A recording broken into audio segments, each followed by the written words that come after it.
Yes, as we all know, Uganda finds itself in the midst of an important electoral period, with election-related disputes already emerging and likely to increase as the process unfolds.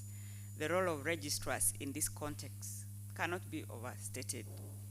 Credible elections depend not only on the ballot, but also on the public trust in the institutions that safeguard the electoral integrity, and that is ourselves, the judiciary. The judiciary's reputation in this regard rests equally on the quality of adjudication and efficiency, transparency, and accuracy of our administrative processes, which are squarely under your docket. To put matters in perspective, in 2021 cycle, the judiciary, we handled 179 post-election petitions and 2 pre-election matters. 179 and then 2 pre-election matters. Today, even before nominations have closed, we already have over 40 pre-election matters. Last year we handled only 2. This time we already have 40. I don't know, I didn't check this morning. They must have increased. 40 pre-election matters, which must be finalized before the ballot papers are actually printed. And that's just 2 weeks from now. Elections are 2 weeks from now. The intensity of the current political activity suggests that the volume of electoral litigation in the coming cycle will most likely exceed the previous records. Given this reality, the imperative for urgent disposal of the existing pre-election matters, I foresee that some of you will be called upon to provide administrative support. As I have already done, we have recalled all the judges of the civil division who had proceeded on leave. All of them have been recalled, including the registrar. I had a meeting with them on Monday. I'm mindful that a number of you are currently on the well-deserved and annual leave, but I trust that should the need arise, you'll respond positively to a recall in the interest of ensuring timely access to electoral justice. I think this really, we should it happens once in 5 years. So and please don't take it that the well-being of judicial officers is paramount. But when need arises, because we don't want to be, when we mess up this, then we are the ones on trial, no longer the parties, the warring parties. So let me also use this opportunity to direct that you forward any pre-election petitions in your respective registries to the Registrar High Court. The time limitations for their disposal, I've stated that we actually handle them centrally. I've already written to the judges of the High Court making the same directive that all matters be directed here, and they'll be handled at the civil division. Election petitions are urgent, as all the speakers have alluded to that, procedurally demanding and conducted under intense public and political scrutiny. In all such matters, the credibility of the judicial process depends not only on the quality of judicial decision-making, but equally on the effectiveness, on the discipline, and the preparedness of the registry. As experience has clearly demonstrated, the statutory timelines governing election petitions are really unforgiving, for lack of a better word. Every filing, every affidavit, every service step, and every record must be handled with precision, with speed, and yet with a lot of caution at the same time. So you have to balance all those. A single procedural lapse, however unintended, can have far-reaching consequences for the court, for the parties, and for the public confidence in the democratic process.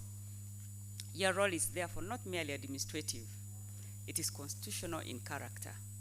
You need to position your best staff in the registries and to remind them of the need for personal integrity and for maintaining the integrity of the court records. While judicial officers determine the merits of disputes, you are the custodians of procedural integrity. You are the first point of contact for petitioners and respondents, as already alluded by the Executive Director of the Judicial Training Institute. Your responsibilities extend to meticulous registry management. I visited Gulu and I was blown away by your meticulous. Everything was just in place, and I was really, really impressed. Yes, yeah. Don't be jealous. Please clap for clap for Gulu. Timely issuance of hearing notices, secure custody of sensitive election materials, accurate preparation of course lists, and efficient coordination of processes such as vote recounts where applicable, all while upholding strict timelines that are prescribed by the law. Your diligence in managing these preliminary processes ensures that matters placed before judges are procedurally sound and ready for hearing, enabling the timely and efficient resolution of disputes. The Judicial Training Institute has adopted a deliberate structured approach to capacity building in electoral dispute resolution. You are the fourth category of judicial officers to be trained. The Chief Justice told us when he came to open the electoral dispute resolution training for the judges of the High Court, he said that their training was the best that he has ever attended. You can imagine. So there's really, I want you to be able to pay attention for this one day. You're going to, by the end of it, you'll really, and that's part of the preparation. They're saying it is going to be a tough time. But I think once you're prepared and you have our support, I think we shall manage. We should not be scared. We shall manage. We shall go through it. This training has therefore been carefully designed to sharpen your administrative toolkit for electoral dispute management. It aims to strengthen your practical skills, promote consistency, and reinforce best practices in, of course, handling election petitions. I encourage you to actively engage with the facilitators and take full advantage of this opportunity. The judge facilitators have previously served as registrars. They bring not only their knowledge and experience, but also a bird's eye view from where they currently stand as they observe as you manage these registries. As I conclude, let me remind you that as registrars, you're leaders in your respective registries. Proactive leadership in these matters means anticipating challenges, enforcing timelines rigorously, prioritizing urgent election files, and maintaining the highest standards of file integrity and staff discipline. Your vigilance will ensure that justice is not only done, but it's manifestly seen to be done. I would also like to remind you to prioritize your own security. You know, you don't want to become collateral damage to political wars, because for us, at the back of our minds, we should know that for us, we are handling legal issues, not politics. That's why we shall have to sieve, actually at the registry, sieve out those that are really politics, because there will be those, so many of them. So I want you to prioritize your own security and well-being during this period. Election duties can be demanding and occasionally risky. Stay alert, consult widely, and draw on the research resources available through our libraries and the Uganda Legal Information Institute. I'm confident that armed with the knowledge and skills from this training, you will discharge your duties exemplarily and contributing to a free, fair, and credible electoral justice. With these remarks, I once again thank the faculty for their expertise and their commitment. I'm confident that by the end of today's deliberations, you will leave here even better equipped to execute your administrative mandate with precision, with speed, and utmost professionalism. I now declare this training officially opened. I say this for God and my country. Thank you so much. The Honorable Executive Director, allow me to welcome my brother, as we refer to him, Lord Denning, His Worship Ayebale Tumwebaze, the Registrar of the Supreme Court,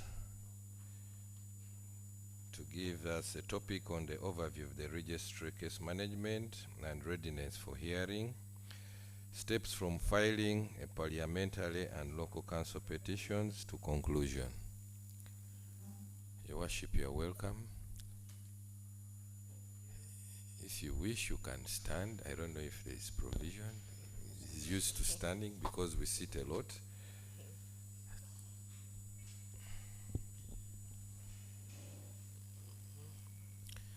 Thank you, Chair. I've been advised to present while seated so that I navigate and this ICT document. I send you greetings, esteemed colleagues. Now my topic is basically on what the registrar is meant to do during this interesting time.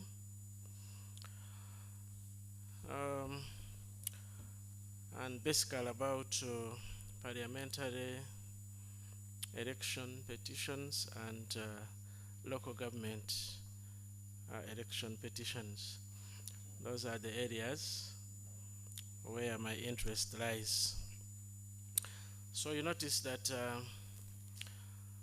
the High Court, which I believe you represent in this House, has jurisdiction under Section 79 of the Parliamentary Elections Act to receive, process, and manage parliamentary election petitions.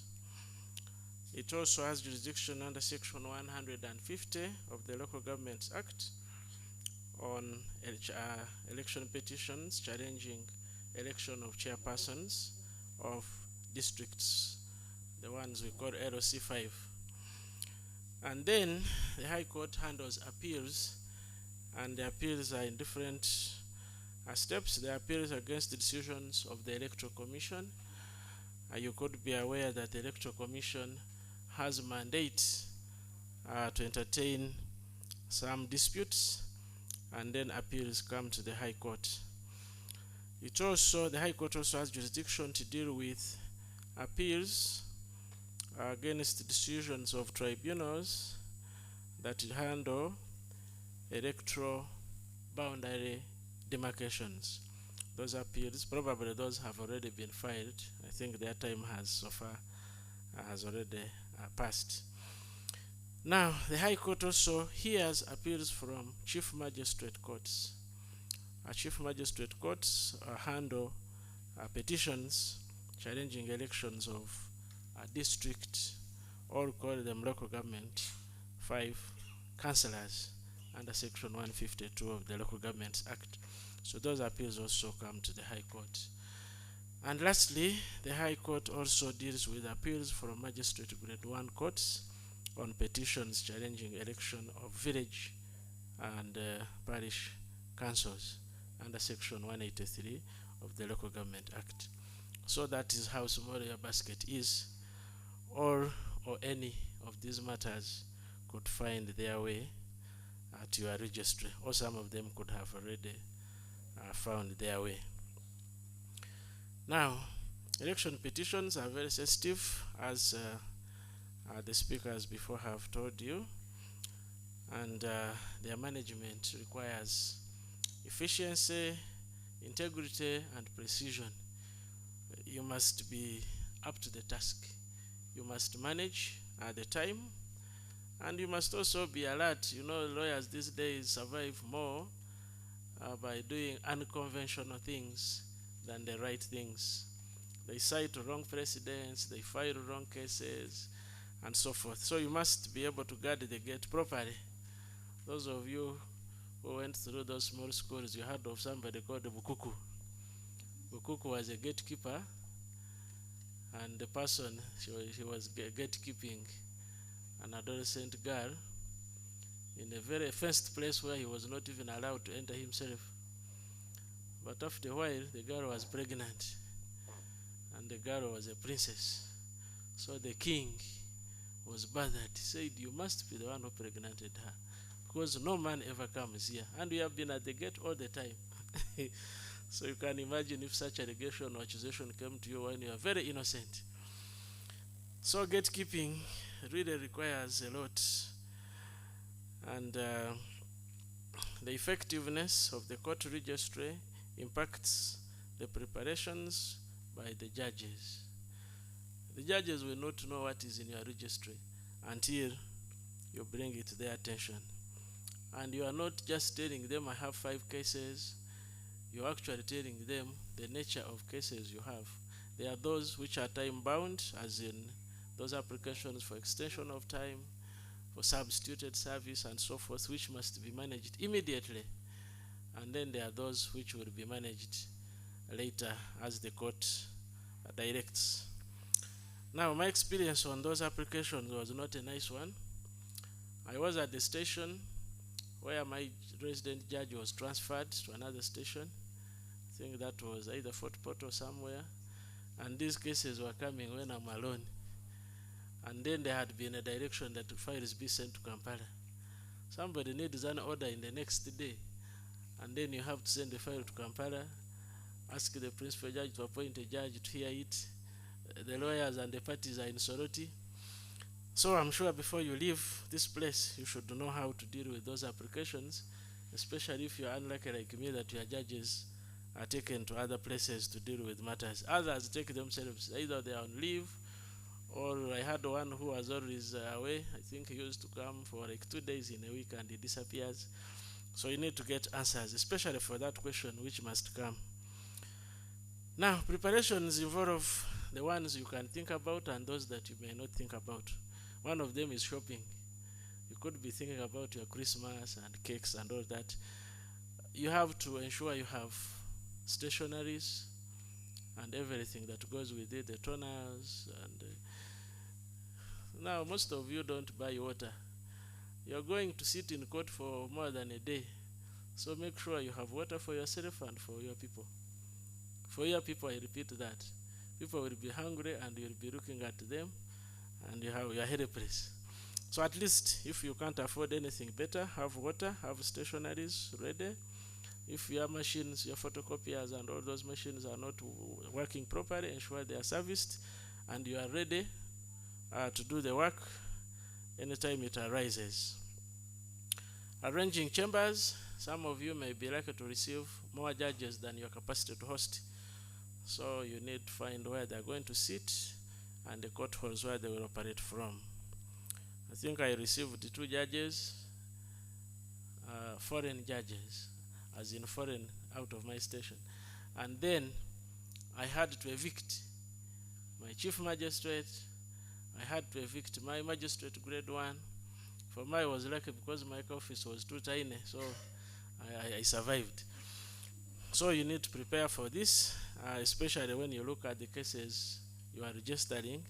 It will point to what you will do in terms of hearing preparedness. Coordination of the judges, the lawyers, your staff, and other stakeholders. These are, especially the judges, could be new, so they don't know anything. The moment you receive notice, then it's your duty to alert them, establish what they may expect from you. Do they need you to book accommodation for them? Do they need you to send files in advance or a summary of whatever is there? So you have to talk to them, know when they are coming, issue your notices in good time. Don't just wait for the judge to come and then you start. You will be embarrassed because you will lose about a week in that communication process. So, thank you, madam. So do that coordination. Some lawyers hide from service. I had a lawyer who closed these chambers and directed everybody, when they bring anything, don't receive, just call me, I'm the one to confirm. So those could be challenges affecting your work as well. And some of those lawyers have to be actually dealt with directly. You have to call them and put them to order. You may need to book hotel services, like I've said. Orientation. Some places, culture is very important. The way people are used to live, you need to advise your visitors what works in your place and what doesn't work. I think in Sorota I had a very chaotic woman who told everybody how she meets the president and all that. So she was willing to shout at the loudest if you didn't give her attention. So once I briefed my judge, when he came, I just called her and sat her next to him, and that was it. We didn't have any business coming from her. So some of those small things could be, yes, she was not an enemy, she just wanted recognition. That's all she wanted, to know that she's identified as a very high profile person, whereas she was actually not. And security, my Lord has talked about security. This is something you should not ignore. You have people who are ready to disrupt. I think we have been seeing how election campaigns and voting are disrupted. So those people actually come to court and they want to disrupt. Some of them are the big people in your district, and some of them could have a motive bigger than disruption. So security is not something you should compromise. You might have to have a meeting with the DPC and agree on how you're going to deploy, probably get those machines, security metal detectors and all that. And if possible, you could reduce the number of people that sit in your court hall. It's very important.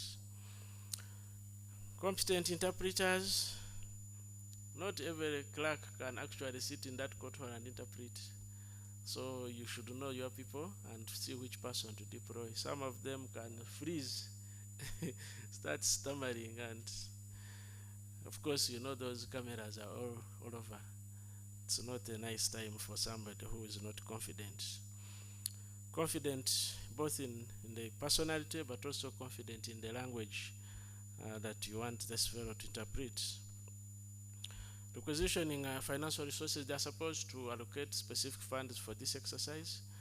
I hope the communication will come through and you get this money in good time and plan for it, to do your shopping and all that, and be ready for the real thing that we are looking at. Now, my interesting challenge on this, when the funds were deposited and I had to withdraw some bit of the funds to start the process. And what was very interesting, after my cashier touched that money, I did not see him again.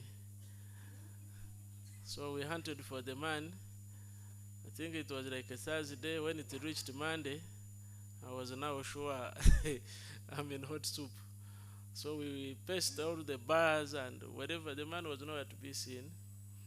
And later I discovered they had stolen another security deposit he had received about a year back, and a lot of money, up to about 40-something million.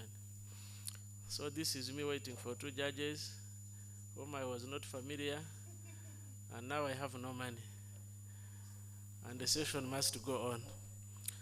My savior was, I had withdrawn some little portion which I could replace. So you prepare for some of those things you may not think about. Tools of trade, you need the laws. You need all the laws that you can think about. Immediately I thought of the Constitution, which I suppose you know what it talks about. The Advocates Act, this one becomes useful when it comes to managing lawyers and their bills of costs. Of course, there are those lawyers who are not licensed. You might need to look at the role of advocates. The chief registrar normally has it, and sometimes they publish it. I don't know if it is published now, because it's a wastage of time to proceed and reach somewhere, and then they say, the lawyer does not have a PC. If you can save it early, the better. If you can't, the Lord will sort you out. Civil Procedure Act, this one I can't say much. Local Governments Act, those are elections of district councillors and lower local government councils. Registration of Persons Act, to do with their national IDs and all that. Electoral Commission, that one you know. Parliamentary Elections Act, political parties and organizations, presidential elections, maybe for the Supreme Court. Now there are those rules, they are the most important. The other ones maybe for the judge, but these rules you must know. Timelines, they are set out there.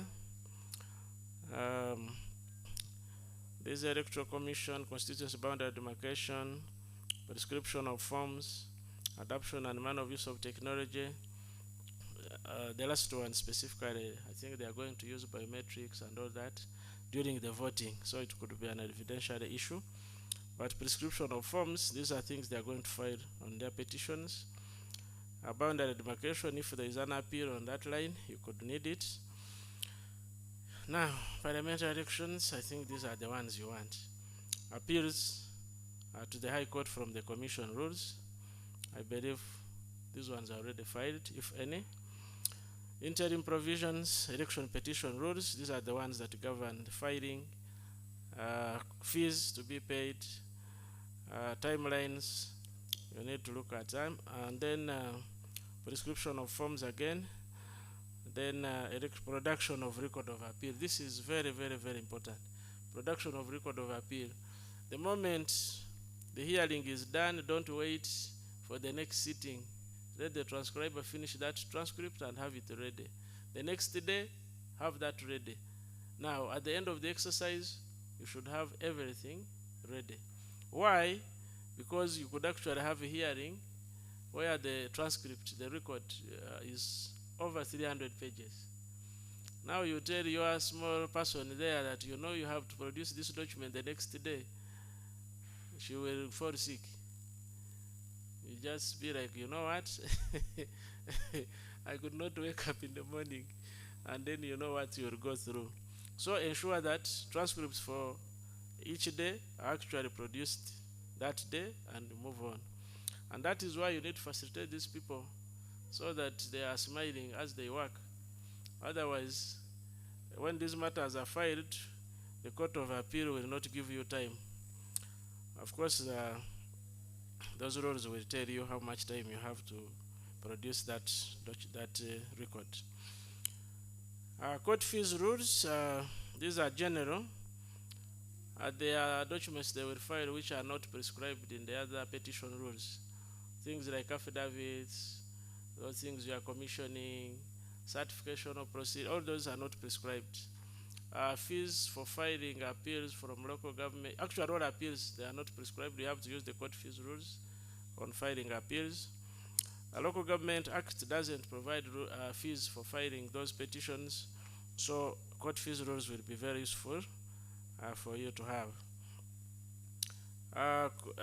Judicature fees, election petition rules, these ones in my view they look expired, but we will look at them and see. Then Court of Appeal rules, Supreme Court rules, you may need or you may not. Maybe for purposes of preparing records you need to look at them. And then ICMIS rules, that second last we call it ICMIS rules. You're going to have, I'm sure ICMIS will be here shortly. So those who are operating ICMIS, these provisions are not there in the election petition rules that you are going to use. So you have to rely on this one. And then this last one you know very well. Those of you who have been there, you know it. One of the one of the petitioners really amused me. She came and said, "The registrar, this fellow has tortured me too much. I have suffered, I have spent, I have died and resurrected. I want you to award very high costs so that she will never come back to contest." Yes, so you need to, at least the rules now are better than the way the rules were that time when I last handled this business. That was, I think, 2016.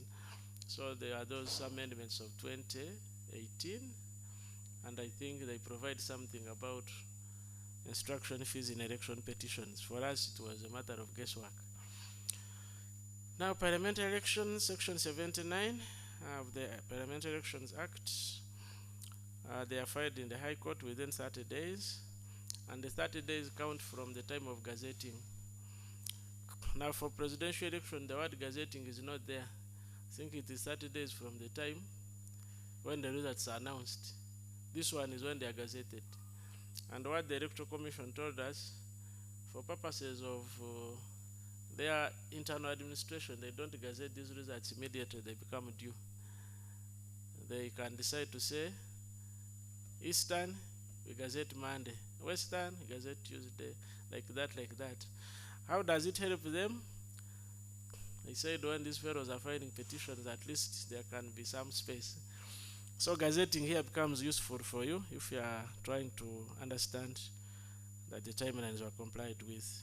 Section 154, Local Government Act, the petition is filed within 14 days. Now this is different from the 30 days, and it's important for you to know this. Now, there is one which made me smile. When somebody files in a wrong registry, it's your duty as a registrar to transfer this matter to the right court. So think this is a new duty which has not been there in other cases. So it's your duty to transfer the petition. You don't chase those fellows away according to what the Parliamentary Elections Act says. Anyway, we will discuss that more at that registry level. The registrar, Section 81, Parliamentary Elections Act, and Section 153 Local Government Act. Notice of petition is served by the petitioner, not by you. You know, some of us have very active process servers. So it is the duty of the petitioner and not the court to serve the notice of petition. Notice of petition, of course, together with the petition. Don't send one page. And it is served within 7 days. So if you are to serve, you know you are breaking the law. Now, what do you do as a registrar? Of course, when I say registrar and registry, I'm saying the same thing. Those people there are part of you. It's like Jesus said, the Father and the Son is one and the same. So the registrar receives and processes pleadings, and the pleadings here, you need to know what pleadings you are talking about, the petition, the supporting affidavit, and then you will have a series of supplementary affidavits until you get tired. The notice of petition, which is the notice of address of service, all those documents have to come your way. Then, of course, the reply to petition or answer to petition, whichever way you call it. Now, you manage and safeguard these records. You also have people who come to steal these records. This is something you may not imagine. Somebody has filed, and somebody else wants to disorganize what he filed, especially those who filed the manual, the old system. Now, procedural and statutory compliance, it is your duty to alert your judge that you know this one has filed outside time, has filed documents which don't comply with the rules, or has failed to supply the relevant material. It's your duty as a registrar to do that. Facilitating service of documents and transmission of files. Already the registrar court will tell you to bring these files to them. That becomes your duty. Communicating with lawyers and litigants and judges and everybody. Now, all that is your work. Even those who are to serve by themselves, you facilitate them how you sign whatever documents you have to sign in good time. You don't keep those things on your table for a week, as we are used to doing. Why? Because the timelines are too short, as you will soon see. Supporting judges, supporting litigants, petitioners, and all those people around you. Maintaining integrity of the evidence and the documents filed. Now, step 1, receive, verify the petition and the documents. Check compliance with timelines and formats. Verify signatures, attachments, and required fees. Capture the petition in your court records. Update the judge. Before these judges come, you have your own judge who is going to be doing preliminary work. Update them on day to day that you know we have received this petition, it is about this and this. Interestingly, I received one petition which was not a petition when I was in Soroti that time. Somebody was not allowed, how do they call it, nomination. He was not nominated. So instead of filing a petition, he filed a suit, and he wanted me to handle it as a petition. A suit against the Electoral Commission, the Attorney General of Uganda, for making him lose out. So you will need to know how to deal with those ones, which are not really petitions, but they look like petitions. I think somebody also filed in the Constitutional Court an election petition, and they wanted to interpret some articles of the Constitution against some sections of the electoral laws, but ultimately the Constitutional Court should actually allow him to declare him as an MP. So we have all those sorts of interesting filings. Now, related filing are the court fees. Now, I had a big issue here, and that is why I have been harassing my sister from JTI. these election rules are actually not there on URI. I hope they have put them there. I looked for these laws and I could not find them. And I don't know, I've not seen those election materials they promised us. Maybe I complain loudly so that before you leave here, you ask those questions. Now, I could not find these fees. I asked my clerks, a number of them had never been in an election petition thing. So only one senior citizen claimed to know. And then whatever he told him, I said, okay. So they charged the people. Later, I discovered actually, for example, there was no security deposit required for filing a petition. But for us, we were charging it. So I don't know if they took us to court, what the judges would say. So filing other matters, there is something called security deposit. For example, those appeals from commission, there's a security deposit on them. Presidential election petition, there's security deposit. Now for parliamentary, they did not put, I don't know why. But for us, we are busy charging it. So my concern here is to look for these rules. A number of them are there in the blue volumes which are now expired. Look at them and know which fees you are going to charge and do the right thing. Service of the petition. Your duty is to facilitate service. I've told you are not the one to do the service of the petition itself, but there are other things to serve. There are hearing notices, conferencing, you know all those things that you are going to do. Verify the affidavits of service. Sometimes your clerks actually tell lies in these affidavits. Sometimes they don't file at all. So you are in the middle of the hearing, an issue comes up, and then they look at you. And then you know what it means now at that time. It is already 3 o'clock, you haven't eaten lunch, and somebody is looking at you and saying, Registrar, where is this? So make sure those affidavits are there and go through, read through so that they make sense. Some of your process servers don't know how to write in English. So he writes something, brings to you, you just sign. The next time you are trying to understand whether he served and why and where, you can't see anything useful. So read through before you sign and make sure they are filed. Statutory service timelines, you are going to find them in those rules.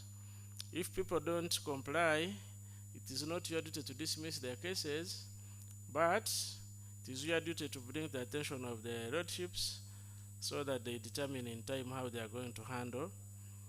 Where there is need for an application and it is not brought, they will know how to deal with that. If you keep quiet, it can actually pass. So receipt of responses and then affidavits. You receive the answer to petition, you track the filing deadlines, you verify a proprietor of service, ensure all the documents are there.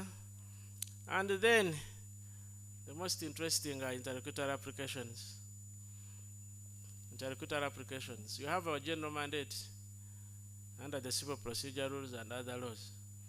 Now, when you read these laws, which are not on ULI, meaning some of you may not read them, they take away some of your normal business. One of them that I was forced to face is substituted service. The respondent decided to run away. The respondent ran away. When they finally got her, she said, serve my lawyer. When they went to the lawyer already had instructions to deny instructions. Imagine instructions to deny instructions. So the lawyer chased away the process server. So the process server ran back to the real person. She had already flown the country. She was actually heading to the airport. So they came to me and said, do we need substituted service? I went to my judge who was on and off the station. And the judge said, I give you directions to handle that application. So I went back to my CPR. I saw that the judge can actually give directions to the registrar to handle a matter.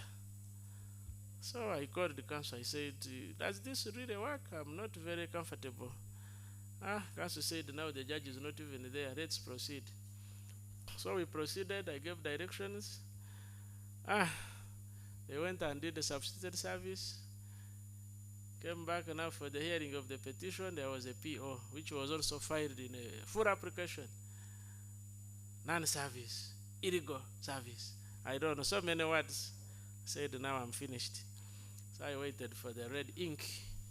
So the land judge, who was very senior and seasoned, said, this one, you remember Tojikwatako? Said, Tojikwatako hadn't come that time, but he used similar words. Said, for the registrar, this one is Tojikwatako. So whatever you did, you wasted your energy. And that was it. But fortunately, the court actually found that there had been service, because the Honorable MP had been contacted, the purpose was made clear to her, and she directed the process server to go and serve the lawyer. So according to court, after throwing away my energy, the court said, actually there was service. And then they proceeded to hear the petition. So make sure you avoid that kind of thing. Now, case management at the hearing, it's your duty to confirm that the file is ready for hearing.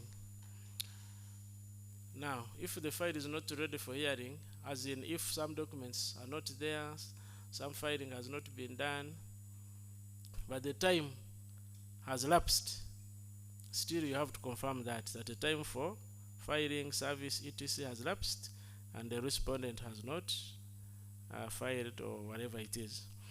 Now, compiling the case file, compiling. I used to have trouble with this.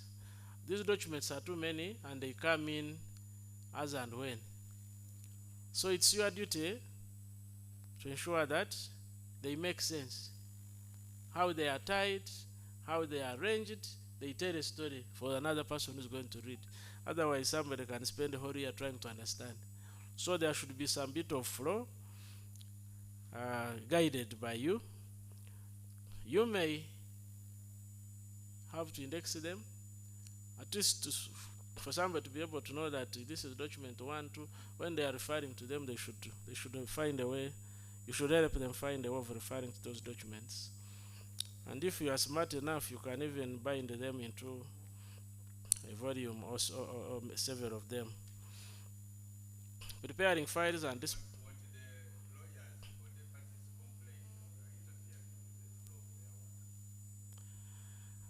Thank you for that. They will complain if you take away, if you subtract or introduce something. But if I get, because these affidavits are going to come as and when. They bring today 1, tomorrow 5, another day. So you have 1,000 documents spilled everywhere. How do you present them to your judge? And you don't have time to tell the lawyer that now bind them. That time is not there. So if you are steady, you do that compilation yourself.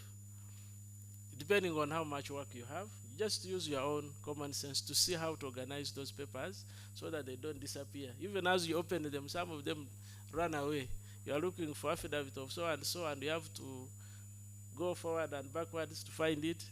But a serious registrar would have done that, and you would have your index. So you'd say somebody is referring to affidavit of Tumisime Mutebile, so you just say, okay, this is on page 15. You go there and look at it.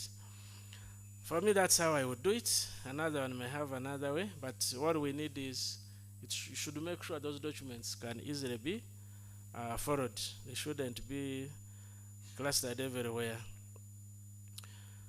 Then fix and communicate the hearing dates. This is where some of you will find trouble. You are given a judge who does not want to come and is making phone calls. What is on the ground? So you want to fix a hearing date, you are calling, the phones are off, and it is a day or two to the hearing time we had agreed. So here you have to really be on their neck and ensure you get timely feedback. Otherwise, you can torture yourself and everybody else. And if you fail to serve those notices, now it comes to you. You didn't serve. Kumbe, they gave you only 1 day to do that. Conferencing is basically a judge's work. Your duty is to arrange conferencing notices, exchange of documents, preparing venue. Now, ICT. Sometimes we have suffered with these recording machines. So make sure your recording equipment works. Otherwise you will lose out some of these notes. And those proceedings have to be transcribed, the conferencing proceedings. So don't leave it to be done in chambers. Hearing of the petition, prepare and serve the notices, set up the venue, assign the right clerk, transcribe and other key staff. Hey, we have those clocks in the court hall which last counted 2 years ago. Make sure your clock works, because you will need it as well as the court users. The microphone, the recorders, the computers, the screens, and whatever other thing you are using. Witnesses. Witnesses are normally a problem. The court orders, they want a certain witness, and the fellow comes and remains somewhere. When does this witness get to be introduced to the Mulamuzi? When does he testify? These are issues you should be able to guide.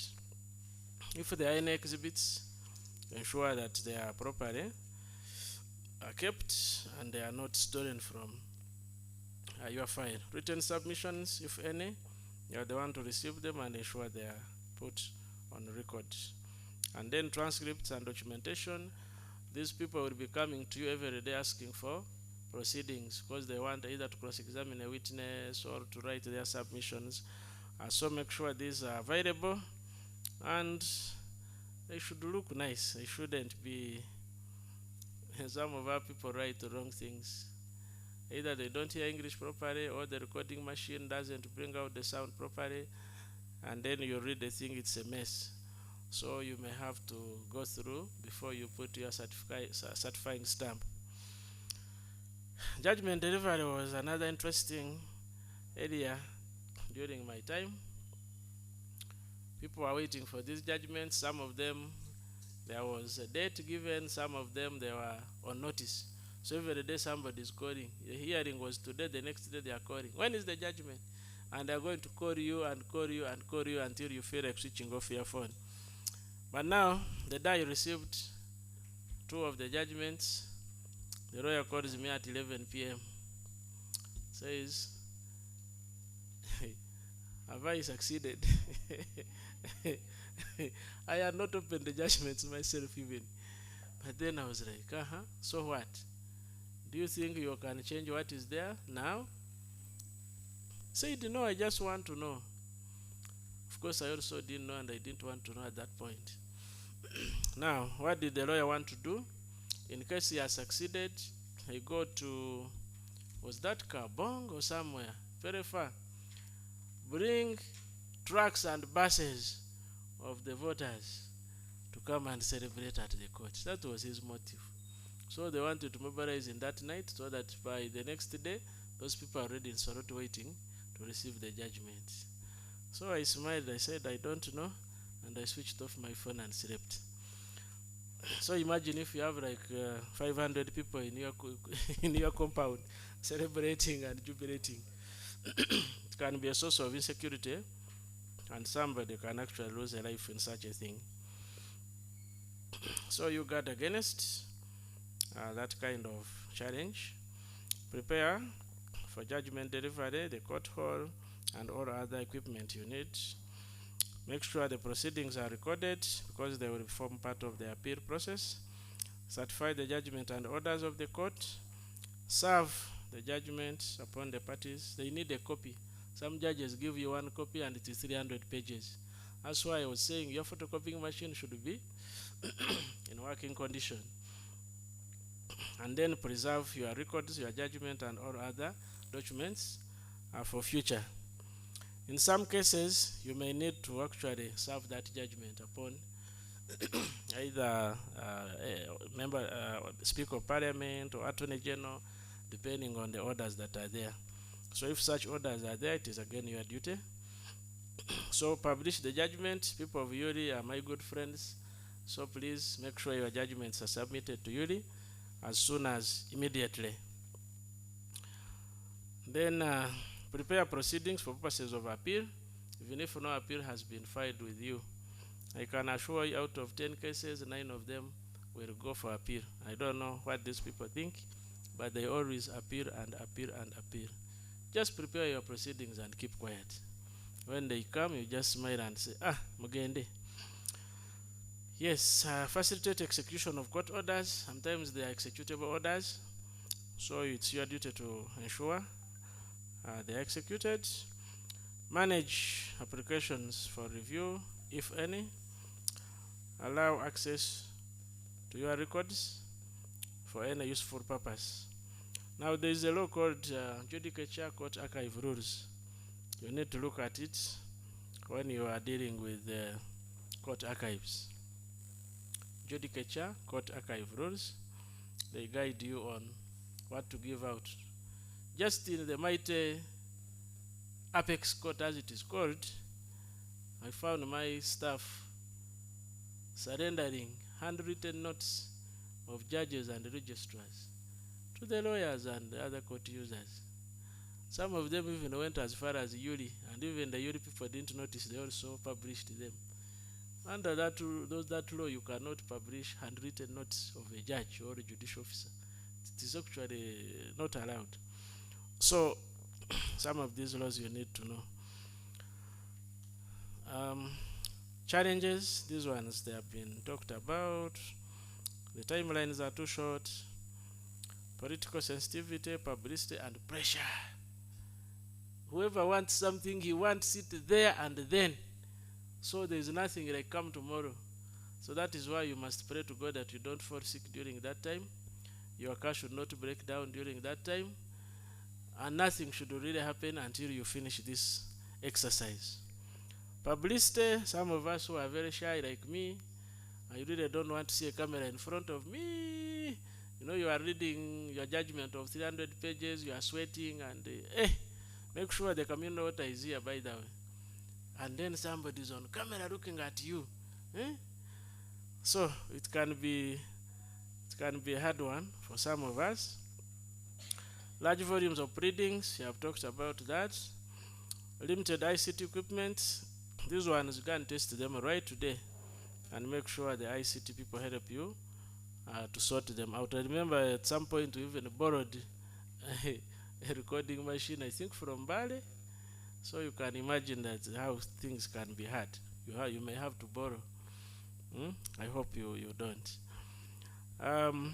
Inadequate sitting space. People want to come and listen to their petition. It is not just between the petitioner and the respondent. It is the whole district or constituency or whatever it is. So where are you going to sit these people? This is something you have to plan for. Where are you going to sit them? If Yaka Court can accommodate 30 people and you expect 300, where are you going to sit them? So you may have to discuss with your judges and see how best you can work it out. In some cases, we have hired tents. I think you saw this at Supreme Court. In another case, they even went to another venue. Remember, I think Tojikwatako was handled from Bali, and all court halls were full. In some cases, we have hired screens. So you tell people, sit there, the screen is there, you will watch, whatever. So this is something you would think about depending on your challenge. If you can borrow, like those who are in Kampala here, I don't know how big the court halls in Civil Division are, you can borrow. You can come to High Court, you can come to Supreme Court, Court of Appeal. I'm sure Court of Appeal will not have sessions petitions at that time.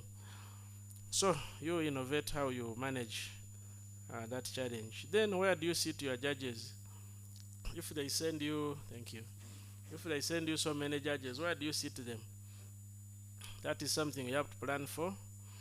And then of course the court halls and look at it. Now, late filing is a problem because of the timelines. Your duty is not to chase them away. Your duty is to advise the judge on how to deal with that. You may have to sit for long hours. Was it a presidential where they told the register to keep open over the weekend and all that? So those are challenges that can come. Evasion of service, I've told you my experience. Assessment of court fees, look for those rules please. You don't know when you will need them. Uncommissioned and incomplete pleadings and affidavits.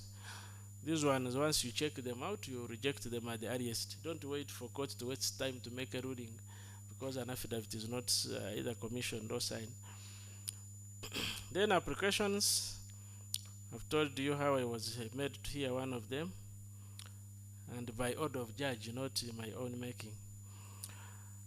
Reading long judgments, and I can assure you it has to be hot. Even if it is raining, you will be sweating. And because the camera is on you, you may not take the shortcut that some of us take, where you just jump to some page and another page and conclude. This one people want to hear. And they are even chanting. Taxation of bills. These bills are not nice. They are always in billions. And then execution. So, ethical concerns. Anxiety. I've told you the lawyer who called me at midnight. Those are unusual callers. And then mob action. We have people who come to court and they want to disrupt and make noise, and what if they hear issue one has been solved the other way, they don't want anything else to follow. So you have to take care of that through your security and other means. Chanting, making that noise that some of us don't like. Publicity. Now, how do you deal with publicity? I hope somebody will talk about this. It's a very serious business. You receive a document, before even the registrar sees it, it's already everywhere with your stamp. Registrar, go to High Court. Now, what is this? You, the registrar, you are learning of a case in your court from WhatsApp. So you need to ensure this thing doesn't happen. When it comes to judgments, if you are going to receive them and put in your office, you must be sure that you are the only person who has the key. Otherwise, you will be shocked. As serious as Court of Appeal, the lawyer came with a notice of appeal in a matter that judgment was to be read by a judge. If it was by me, I think I would be finished. He came with a notice of appeal already signed. So when the judge read and reached halfway, they walked out and came the register and filed. So you can imagine what that means. So please struggle to ensure this publicity doesn't kill you. Then of course I told you my cashier who stole money and put me in a cooking oil. So we have some of our staff who want to survive. I remember my transcriber forged my signature and issued proceedings of the High Court Soroti and put signature purported to be mine. Okay, so personality crashes. We had a situation where the judge refused to communicate to the registrar where they had sent that judge. Said, that registrar, I don't want to talk to her. But now, how are we going to handle matters? It was a real mess. Recommendations: prepare in time, read the files and give a brief to your judge, procure relevant ICT material, internet. Please don't frustrate us. We need that internet. Assemble, train, and brief the staff who are going to handle this matter. Don't imagine that they are experienced and they know what to do. Provide adequate facilitation and strengthen coordination with the other stakeholders, including lawyers. Conclusion: a registrar is the silent guardian of electoral justice. A strong registrar means swift, credible, and transparent justice. A weak one is a risk to democracy and public trust. Strengthening the registry is essential for safeguarding the electoral justice, and it's your duty to ensure your registry is strong and firm. I thank you and I wish you the best. Thank you, Your Worship. But now I bring it to you, Your Worships. Anything that you need clarification, election petitions are very sensitive. We have about 10 minutes to handle this session. Please start with your name and the question you wish to address or comment. Have two areas where I'm seeking a clarification. Last time I happened to manage the election petitions in Jinja, I had about 14 of them, and I was sent about 3 to 4 judges. The two judges who were senior, they had to sit in the chambers of the two resident judges. I had to accommodate another judge in my chambers of the registrar, and the fourth judge had to go to the chambers. Previously it was for grade 1, but we designed it in such a way that it would accommodate a visiting judge. Later on it became a chamber of the assistant registrar. So the fourth judge went to that chamber, the fourth chamber. Now, the issue is the two courts I had in Jinja, only one had ICT equipment. In Mbale, I have two courts with one having ICT equipment, the other one does not have ICT equipment. The population and the constituencies have gone up. We expect more petitioners, and therefore we expect more visiting judges.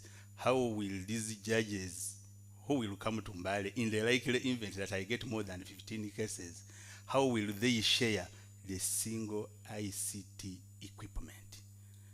And how shall we transcribe the proceedings for all maybe 3 or 4 judges at the same time, sitting at the same time? Because in most cases, they sit at the same time. That is one area where you need clarification, or where we can design mechanisms on how to handle that. The second area is payment of judges. Normally when I'm getting visiting judges, I get in touch with them and I ask them, is it possible I pay you on your account? It helps me to easily account because I have my deposit slip. And it also helps me to avoid those scenarios where the cashier will run with the money. Many of them are willing to receive their payments on accounts. So I don't know whether we can copy something like that, because it simplifies accountability. Then related to that, there are some visiting judges who will come and say, I want my operation allowance, all of it. I manage it with my team. So where do I buy the water and other refreshments and ABCD for the court users and myself and ABC during this session when I've handed over all the operation fund? Because it is one by one basis. So that is another area. Petition dismissed with the costs to the respondents. Normally the first respondent is the winner, the MP. The second respondent is Electoral Commission. Electoral Commission is funded by the government of Uganda. Money appropriated from Parliament for Electoral Commission to go and outsource lawyers to support their legal department, and they are paid for money to facilitate their internal lawyers for per diems, fuel, vehicle maintenance, ABCD. Why should I penalize this litigant, this petitioner who participated in election, and he's saying the Electoral Commission did not do the work well, I want court to audit. And the court is also paid or facilitated by government of Uganda, and the government of Uganda is none other than the litigants.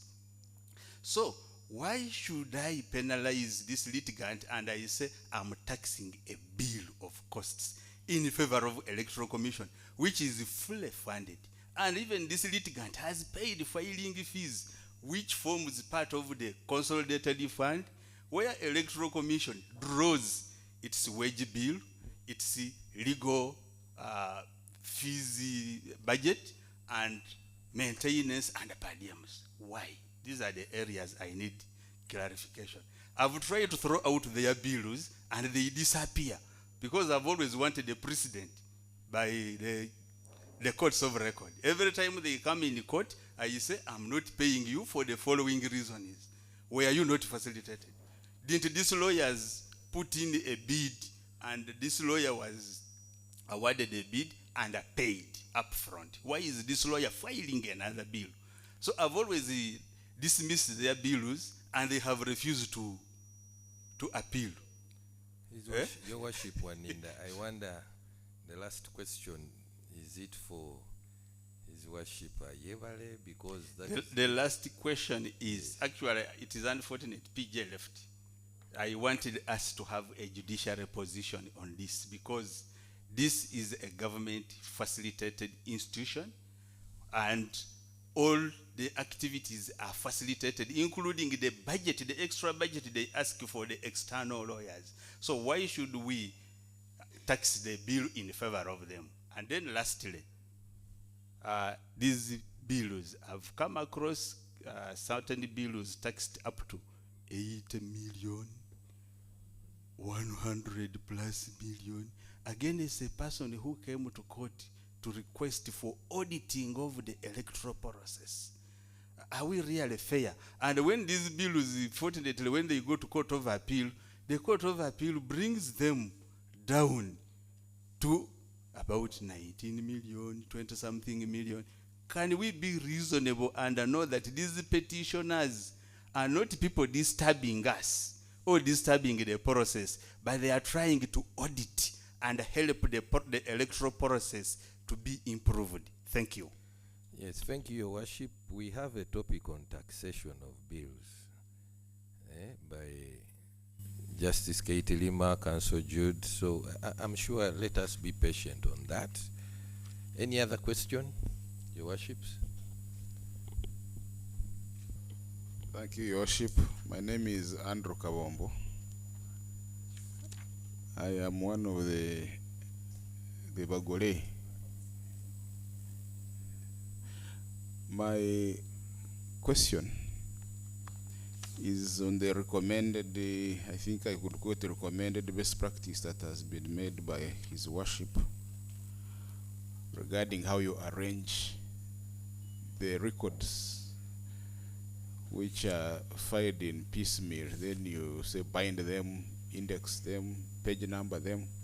I think it's a very good recommendation. My worry is the crop of lawyers that we have. Aren't you taking a risk where in case there is an issue, for instance, a document is missing, it is going to be put on you? Won't the lawyer claim, I filed my things properly? He will claim everything was in order. Aren't you taking a risk as the registrar? I request for guidance on that. Thank you, Your Worship. Yes, Your Worship. Yes, thank you, Worship. My name is Helen Edim Tororo. I had the same concern on the issue of the ICT, special courts that do not have the transcribing machine, and yet in the presentation we are supposed to be up to date on a daily basis on these proceedings. And I'm looking at a situation where we have almost all the courts have the petitions. Where do we go to borrow, as the presenter said? How do we borrow? And then also, like His Worship has said, some of these petitions are filed when they are already bound. So how do we go again to bind as court? I think it will be a bit too much work for us. Thank you. That depends on the ICMIS courts. Actually, they are filed on the system already as a compiled document. You can hardly do anything from it. Any other question? Comment?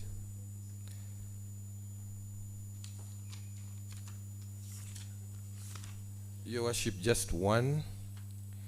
On the issue of reading judgments, should we read judgments in open court, considering that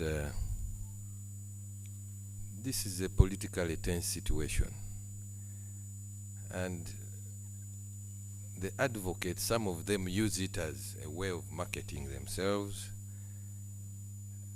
via the ECMIS courts. Some judges prefer to upload the judgment on the system, or send copies to the advocates' emails. That enables to reduce the crowds that, in fact, to eliminate the crowds that will have appeared, for someone to organize. So is it a must that the judgment has to be read? I think before my sister Alum has something. Thank you, Chair. Again, still on the issue of the judgment, I had an experience of a very long judgment, which I read. I got tired. The journalists also got tired. I saw them leaving their cameras. Counsel walked out and walked in, and I was still reading the judgment. Somewhere in the middle there, I really got tired and I started jumping some pages. I tried to summarize. Just wanted to draw to get it from you that must I really read everything? Because you may find a judgment which is winding, it is like it's ending, then it's reopening, then you wind in and out, and it's really tiring. I can tell you I got tired. Everybody got tired. So finally one lawyer said, Your Worship, just give us the final orders. And I just read. Thankfully it was summarized a bit. So those are the ones I finally read. So what we need some guidance. What should we do? Do we read everything? Thank you. Okay.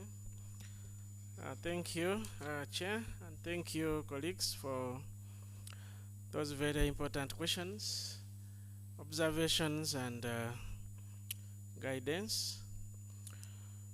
Worship Waninda on ICT. I think Sinavria should be coming here. I don't know what time. You should help us to answer some of those questions. And what happens is, okay, what I have done, maybe I should tell you what I have done. I have had issues also with, the Supreme Court has only one recording equipment. That thing called, it is called what? What?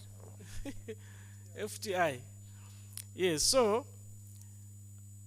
sometimes it actually refuses to work. I've already made this complaint official, it's not secret. Now, my ICT people have guided that we use Zoom even if there is no one on Zoom. So what Zoom does for us is to actually record, and its recording is actually much better than the one I get from that machine. So that is how we have navigated around the recording aspect. So you can share with your ICT and see which can work for you. Some people have a separate recording equipment they use, but it's something you can discuss and see how best your court can be supported. For me, at least Zoom has helped me on that aspect. On payment for judges, this is really your innovation on how you deal with your judge. Some judges can be really difficult, others are very friendly. So those who are available, you can actually discuss. Now the best that Registrar High Court does is to send the money with an itemized, what is it called? Is it called the budget or what? That plan saying, court clerk, so much, judge, so much. Now with that, I actually share it with the judge. I say, I've received 40 million or whatever it is, and this is how it is going to be spent. And I have deposited yours already. If you already have the account. I don't know which judge will now take you to prison for doing that. So let Registrar High Court help us and have that itemized thing. It will save us the trouble of having to explain that we have put much here and less there. Then about costs. Now, costs is a big issue, and sometimes it is our insensitivity. Our seniors, I would repeat, there are times when you don't need to order costs as a trial judge. I've had one case where you could actually cry. This person filed the case. If you want to know, it was in Mbarara High Court. You receive a judgment that this fellow is a trespasser. he forged so many things, and the land does not belong to him, but the judge forgets to put an order that the fellow should be evicted. Now, when this litigant comes for an eviction order, the registrar says, I don't see that order in the judgment, so go to the magistrate court in your village and make an application.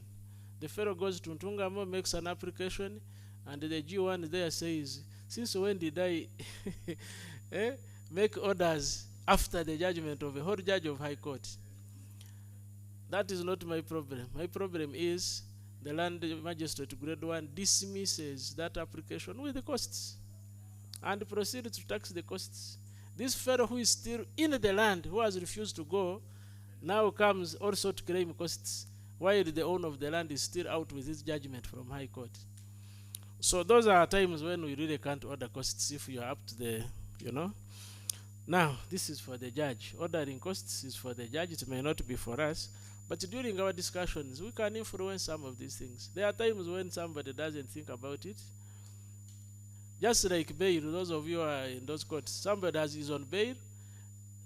In the judgment, the judge says nothing about that bail. And then you are forced to write an order. I don't know, even the regard of that order the registrar writes, ordering either refund or cancellation or whatever. I don't think we have that jurisdiction. But the judge has forgotten. Even in the higher courts, I've seen it happen, even in court of appeal.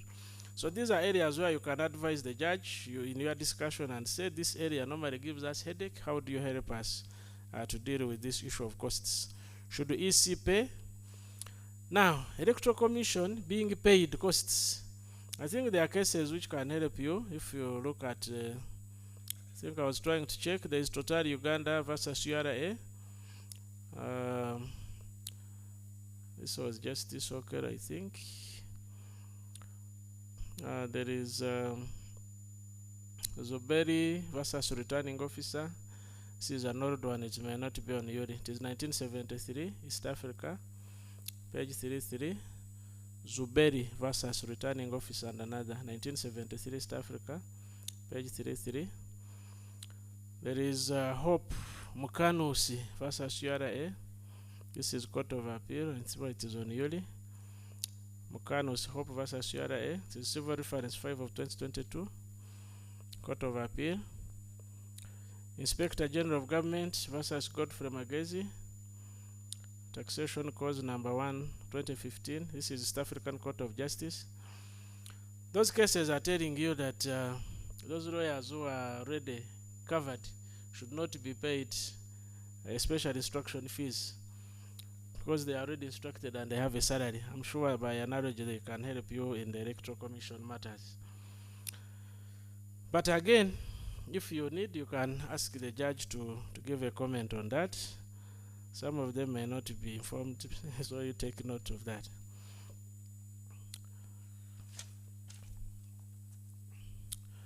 His Worship Andrew, arranging these records, I've said this one should depend on the good sense of how your records actually look like. If it's a small thing, you don't need to bother. You can house them in the normal way you house your files. But there are those where you must, I can assure you. There are cases you receive and you even need half a day to put those things in order and make sense of them. Those judges who have researchers, maybe I should add that.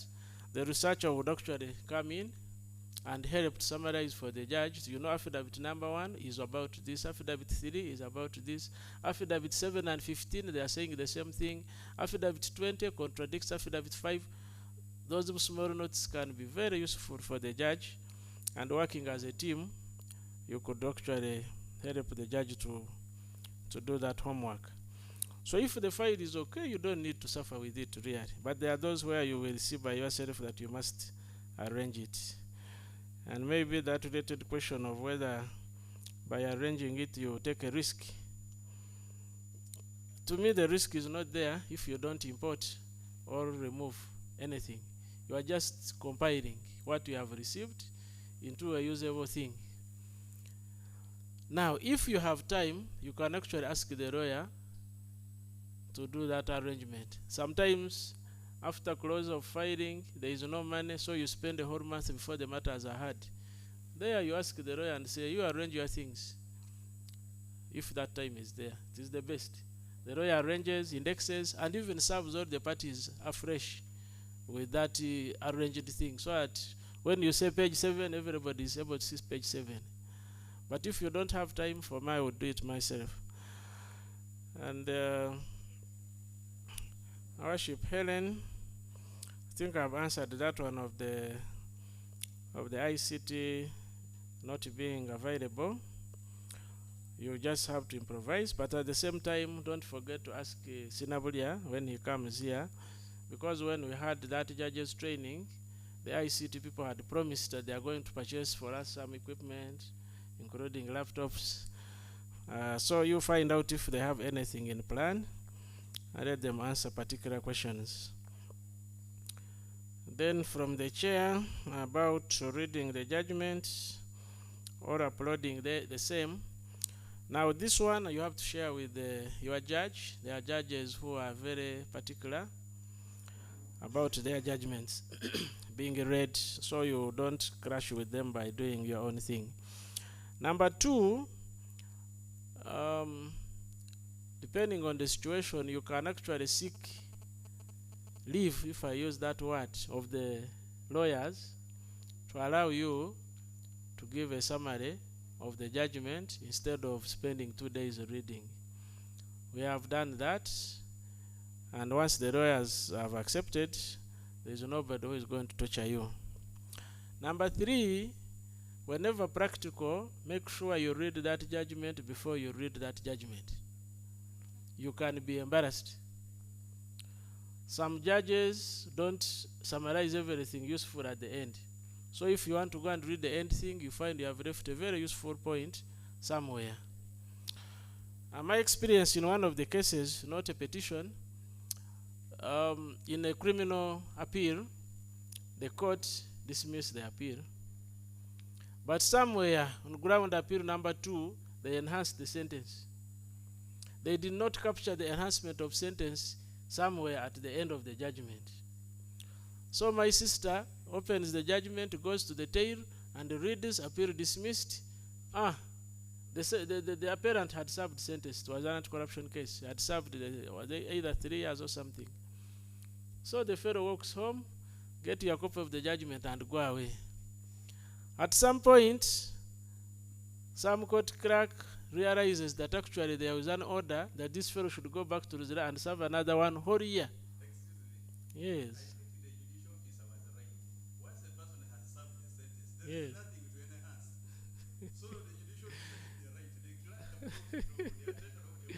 Yes. Okay, thank you for that. So now, the fellow is supposed to go back to Rizra and serve 1 year, but you, the registrar, you have sent him home all the way to Mbarara.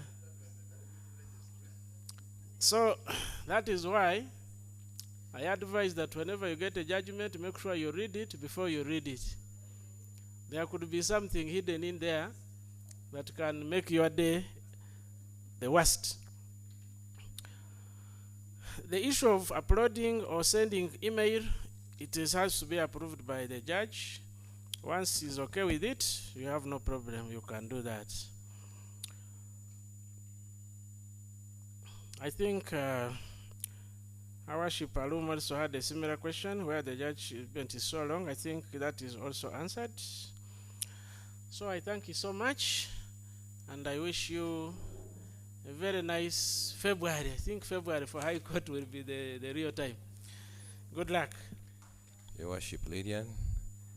Thank you. Thank you very much, Worship Simon. Colleagues, let's give a round of applause to His Worship for steering us through the first session. And before we close, there is something His Worship Ayevale alluded to in relation to Yuli. If you could specify so that my team at Yuli can, you said there is a law that is not uploaded and yet it's critical to the registrar's management of these matters. Which one is that, Your Worship? We are in the process of updating all legislations on Yuli, and we gave priority to election petitions. Currently, all principal legislations concerning elections are on ULI. We are in the process of updating all subsidiary legislations as far as election matters are concerned. But also, maybe to make you aware of it, ULI, the team at JTI, that is the Department of Law Reporting, provides a support role to the entire judiciary. If there is a legislation you require, we can access it for you. So you just need to, the team at ULI, there is myself, Howaship Malen, Howaship Kahunde, and any other person at the Judicial Training Institute will be able to inform us of any of your requirements, and we shall be able to provide them in real time. Because most times we have all these legislations, but it's just that the process of digitizing them and uploading them on ULI takes some time. So you can just inform us what you want, and we can easily provide you with the support. And this does not only go to legislations, even court cases that you may want and cannot readily access. Thank you very much. Number that you used for creating an account. So if you do not link that account to the case, then it will be unable to receive those notifications. So through e-filing, we shall expect the petitioner to use the e-filing button, select the court, assuming it's High Court, court name, High Court Kampala, the division, civil, case category, we select election petition,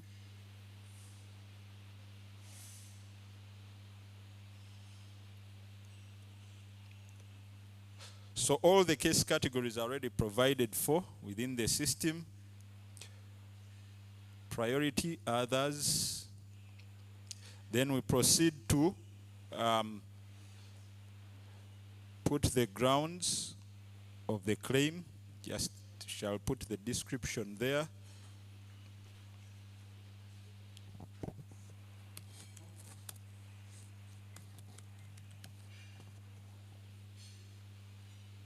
Then we add the parties to this case, assuming the petitioner is Peter Mobiru. Those that already have accounts will be able to search for their names, and their names will be appearing, and we shall assign them roles. Those that don't have, and they have never participated in any case in IKIMIS as parties, their names won't be displayed. So we select the second party. We can be able to add as many parties as possible.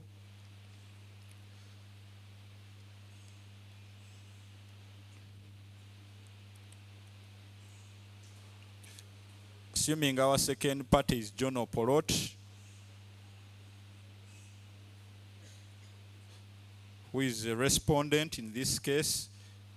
If we also want to add electoral commission as part of this, we shall also look for electoral commission because it already has an account within the system.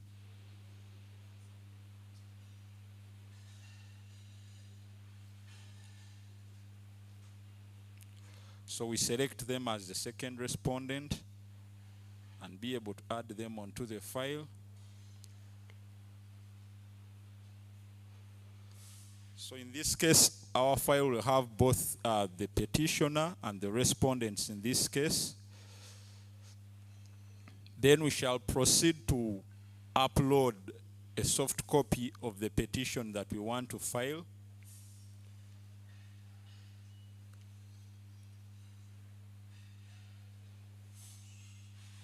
We assume that at this point the petition has already drafted the petition, and actually they have it in soft copy.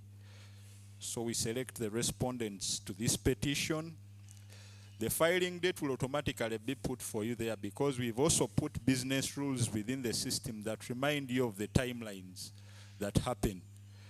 For example, if there are 7 days, 30 days from declaration of results, the moment this document is filed, the system will be able to send you a notification as a registrar so that before admitting this document, you are able to verify whether it was filed after 30 days from the date of declaration of results. So those are business rules that we put into the system for all the different petitions that are coming into the system, including the presidential election petition. So we've captured all those timelines and we've included them in the system for it to be able to send you reminders before you admit these documents. So after including, we have to upload the document. Here is where we upload the petition from. We put the name of the document.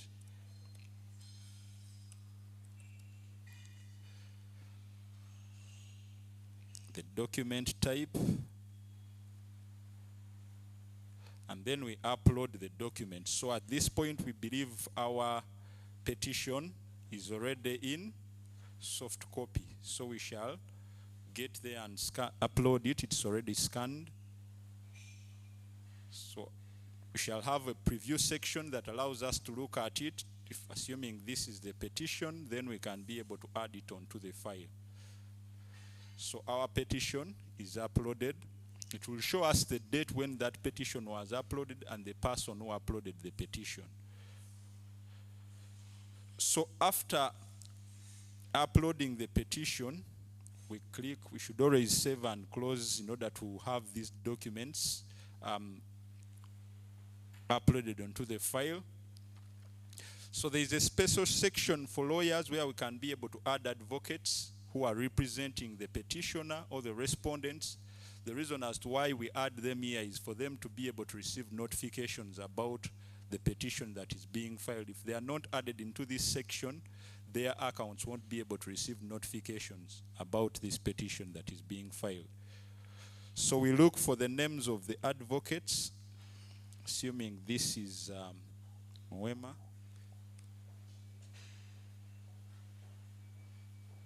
We search for their account in the system.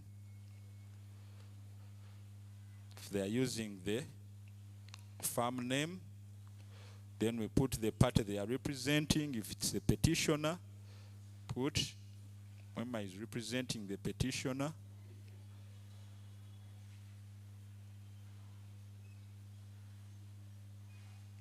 So if we know the details of the advocate representing the respondent, we also add them there, assuming the advocate representing the respondent is Timsi Mekavega. We search for them in the system. Then we also add them here. Is representing Electoral Commission in this case. So this is how we shall be adding the advocates that are representing the petitioners. We do this because we want them to receive notifications that go out from the system intended for them to know what is happening on this petition. So after adding the accounts of the petitioners, our file is now ready for registration. Now the difference we have this time round is that the system is the one that automatically registers and gives out case numbers, so that we don't have issues of skipping case numbers, issues of backdating documents, backdating case files, so that we show that the file was filed maybe 2 days ago or 3 days ago, yet it has just been filed today. So we click save and submit for us to be able to register our election petition and get a case number. So our petition has been filed. And as you can see, it is election petition number 2 of 2025. So it has gotten a number and it is registered.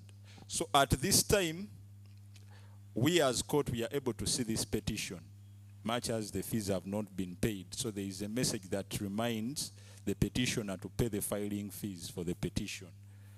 So we shall go to the payment card where the fees are paid. So this is the payment card. They are able to create the payment and be able to pay online. In IKIMIS, we only permit online payment methods. We do not permit receipts on the system. So the system is already integrated with URA. So the PRN or the payment registration number can directly be generated from within the system, and the payment can be made using either mobile money, Visa cards, points of sale. Here what we receive from URA is the status of payment, whether the payment has been effected on the side of URA or it is pending payment, or even the PRN has expired. So we are able to receive all that status from the side of URA because we already have an integration link between IKIMIS and the URA system. So for creation of the payment, we usually use this card, the court fees and the payments. So we select the service that we are paying for, court fees,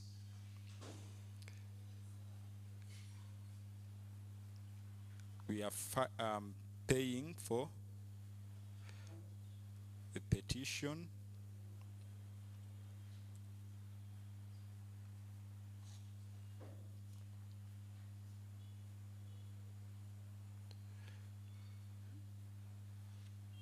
the document is the petition that we uploaded, so it automatically assesses you and gives you the amount of money that is supposed to pay in form of filing fees. So that is 6,000 shillings for that petition. Then we also capture the details of the party paying, who is the petitioner in this case.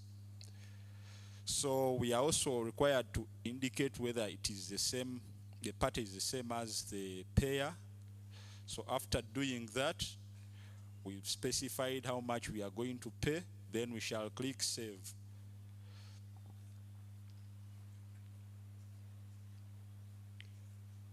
So for this payment, we are actually using the training environment. I might not be able to complete this process here because the training environment does not have a linkage of creating PRNs on the side of URA because we used to generate so many PRNs and we are not paying for them. So this platform was disconnected. It's only the live environment that is connected to the side of URA.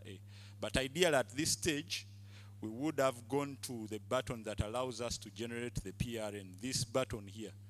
Now in the live environment, this button is directly linked to the side of URA. So when you click generate PRN, it's supposed to return the payment registration number that you are supposed to use to effect the payment in this form. So this one cannot because it's not directly, this is the training environment, the one that I'm using, it's not directly connected to the side of URA.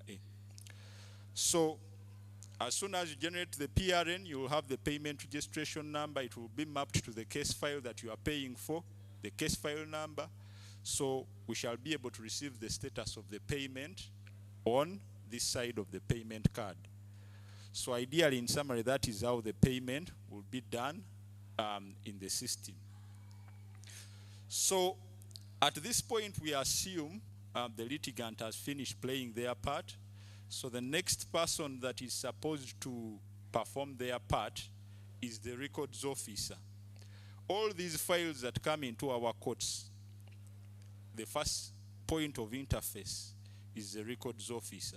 So even these election petitions that will be coming into our court, the first point of interface will be the records officer who will be automatically submitting them to the registrar. If you are 3 registrars in that particular division, you have to agree amongst yourselves who will be receiving the ones of this week. You usually have arrangements that you make and inform your records officer that this week, forward all these petitions that are coming into this registrar. The next week, it should be the other one. Or some of you use the format of odd numbers, even numbers. So you can choose to say the odd numbers go to registrar A, the even numbers go to registrar B. If you are alone in the division, then all of them will be forwarded to you. So that's what the records officer is meant to do in the system.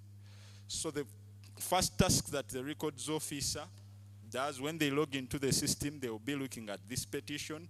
It is registered, but it's not yet forwarded to the registrar. So they confirm if this petition has a pleading. So they check on this pleadings card. There is one petition pending admission. It's the role of the registrar to admit the pleadings that come onto this file. Then he checks there is a court fee that has been made on this file where we have one. So they will be checking if these have been provided for on the system so that they don't forward empty files to you. But good enough, the system under the pleadings is able to validate whether there is an attachment in terms of the petition that has been made. It does not accept to register any file if there is no pleading attached to it. So for the election petitions, that's how we shall be doing it. So they will check on the pleadings card, they will find a pleading. If they confirm that the pleading is a petition that has been made in respect of this election petition, that will be the task they have to do. Then they will go back and check the fees. If there is a court fee that has been made in respect of this petition, then it will be very, this will confirm that the fees have been made on this petition. Then the next task they have is to select the registrar in charge where to forward this file. So they will go to general information. Following that shortcut, they will edit this part. They do the edit because they want to select the name of the registrar who is going to be in charge of this file. So, assuming the registrar is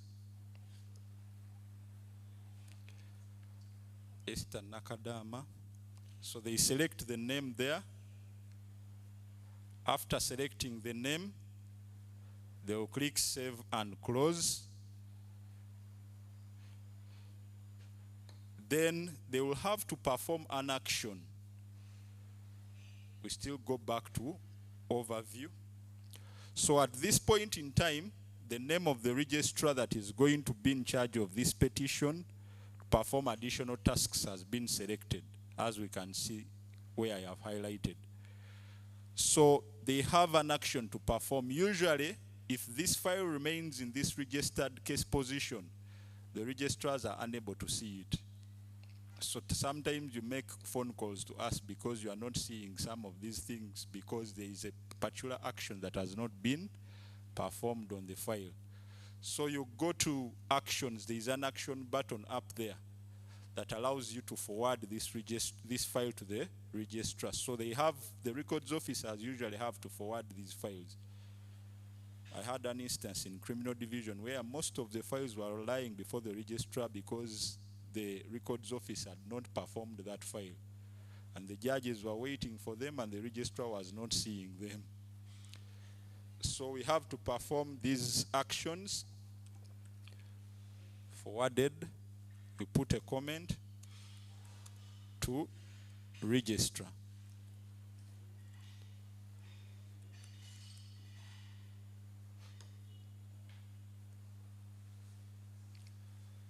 So we are able to notice that the position of our file has changed from registered position to registrar in charge. So even the parties will be following this workflow map, indicating the movement of the file from one stage to another, and they are able to follow their files depending on where it has been forwarded.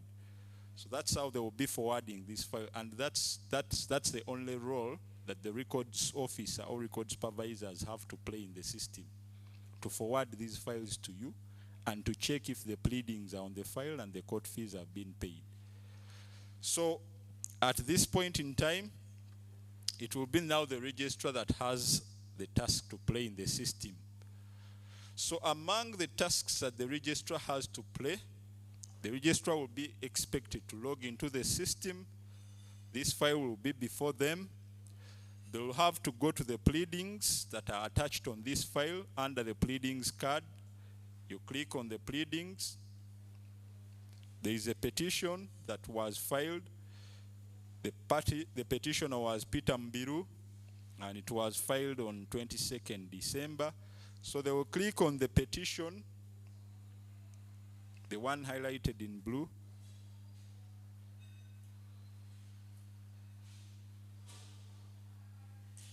So when they click on the petition, it will open. We notice that this petition is pending admission. The other parties and their lawyers for the respondent cannot see it until you admit it. So that's why you will always be receiving some complaints from the lawyers that they are not seeing some of these documents because you've not performed this action. They only see admitted documents. The author of the document or the one that uploaded the document is able to see it. You as court, you will be able to see it, but the respondent won't be able to see it until you perform the action of admitting this document. So there is an extra action that has to be performed. Under actions, you click on actions, then admit. Now, if it requires you to sign, most of you that are on EKIMIS already have your digital signatures incorporated within the system. You can be able to sign online. We are also implementing the digital stamps and the digital seals. I think Mukono High Court is already using them. So we are rolling them out to all the courts that are on EKIMIS so that you don't have the manual stamps and manual seals to be used. Now they will be embedded into your account. We shall not give them to the accounts of the records officers. It's only the action officers that will have them in their profile. So the action officers will have these stamps and the seals in their accounts.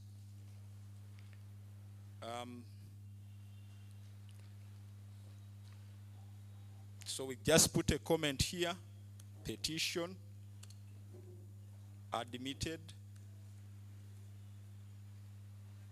click OK.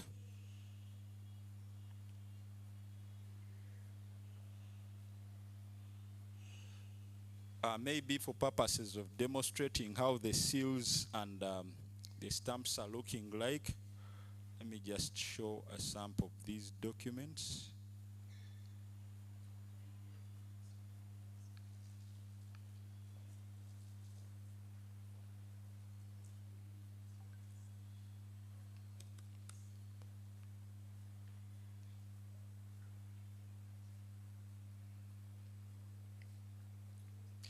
So the seal looks like this.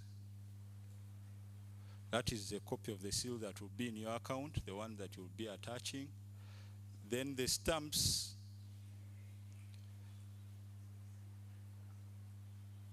these are the stamps that we are including in the system for you to be able to use in your accounts.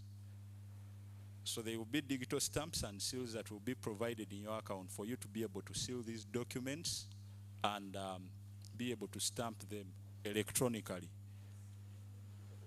So after admitting the documents, that is the petition, you can digitally sign, you can digitally seal, you can digitally stamp the documents.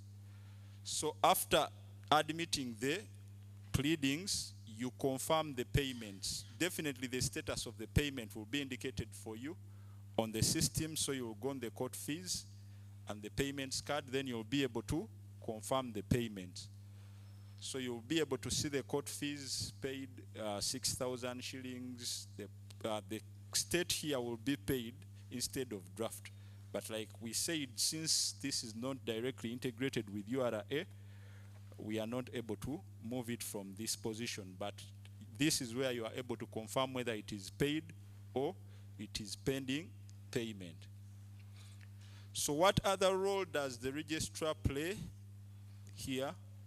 Now the registrar is supposed to issue the notice of petition to be served upon the respondents on the system.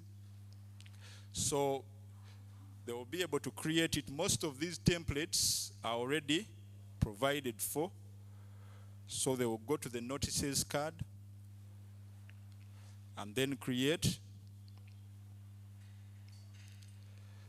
the notice type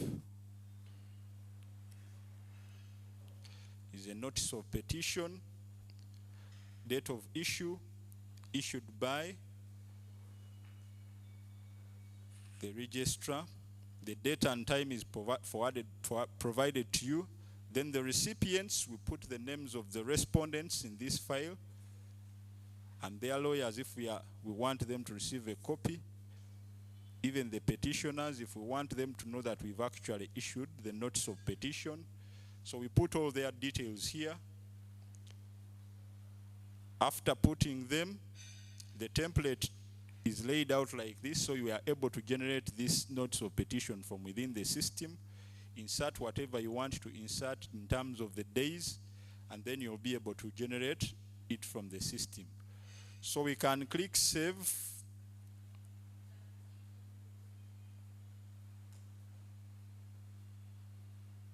and close.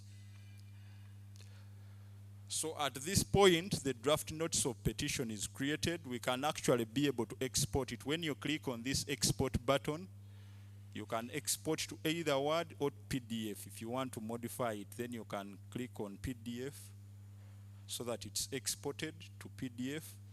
Then you can open it. So the notice of petition will be appearing like this. So you can be able to insert the days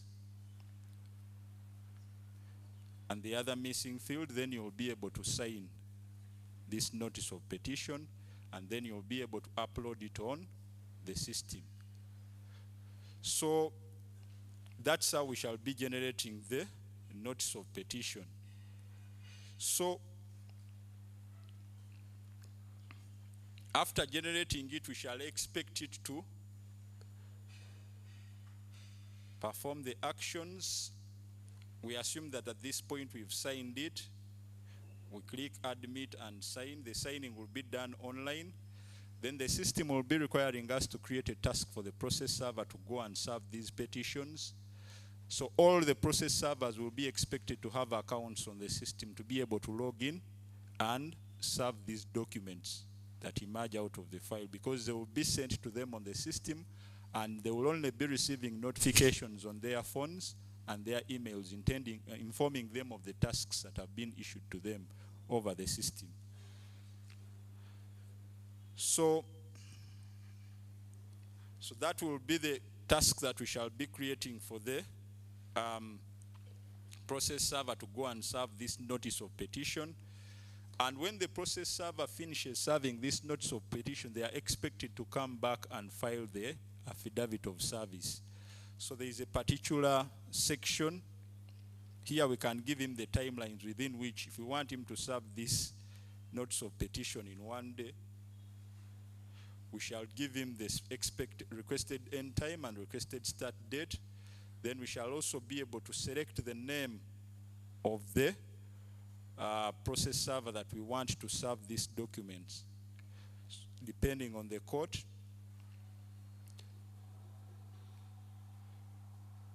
So these are the various process servers that we have in High Court. We can select maybe that one. We search for their names and then we add them.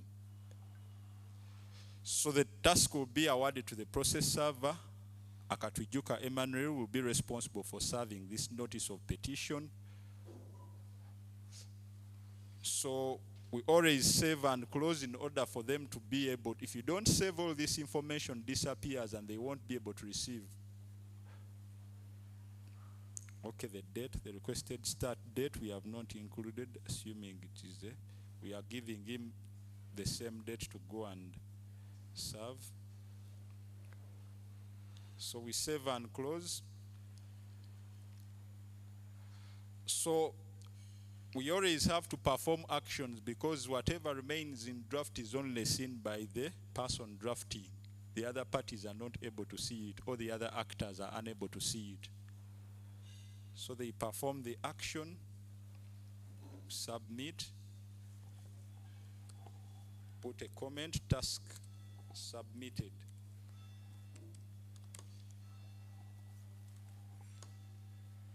And then click OK. So the task will change from draft to pending. So at this point, the process server is able to receive the notification and also be able to see this task and also receive these documents that we've attached for him to go and serve. If we don't perform this action and we simply leave it in draft, they won't be able to see it. So those are some of the instances that we usually get in the system. If something remains in draft, the other parties or actors are unable to see it. So assuming the process server has served and they have to file the affidavit of service, they will come back here under the affidavits card and they will be able to file the affidavit of service.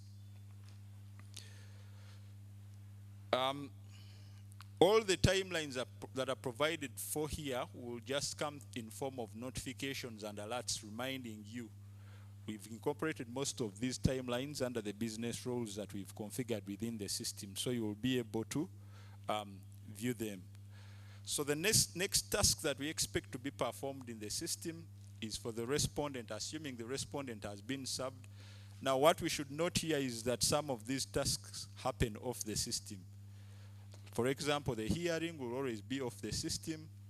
Service of documents, we expect to do manual service, much as we are notifying the parties, because at this point in time we believe some parties do not actually have accounts in the system. Some lawyers are actually not attached to most of these cases, so that's why they are unable to receive the notification. So we expect physical service to continue taking place in as far as service of documents is concerned in the system. So we expect the respondent now, assuming they have been served and they have to file their reply to the petition, we expect them to come, log into the system, access this file, and then they will be able to file their reply to the petition. So they will go under the pleadings card, create the reply to petition,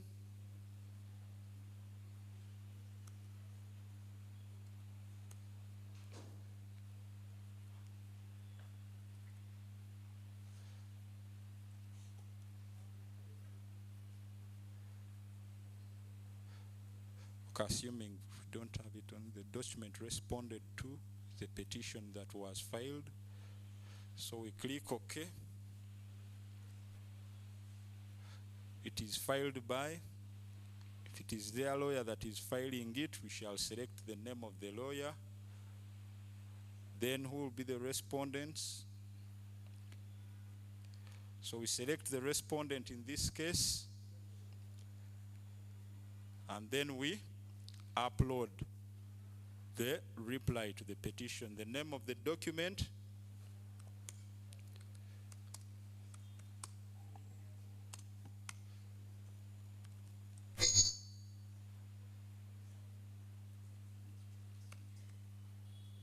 the document type. Then we go up here and browse for, we assume you've already scanned that reply to the petition and you have it in soft copy on your computer or your laptop, so you upload it like that.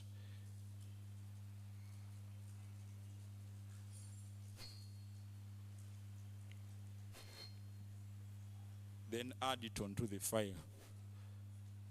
So our reply to the petition will be uploaded on the system. After uploading it, we click save and close.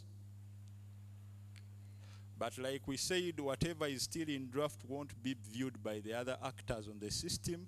So there is an action that we usually have to perform for all the documents that are uploaded on the system, so that we change the state of the document from draft to pending admission. So even the registrars at times are unable to see these documents because they remain in draft. So not until the document changes the state from draft to pending admission, then cancel, submitted for admission.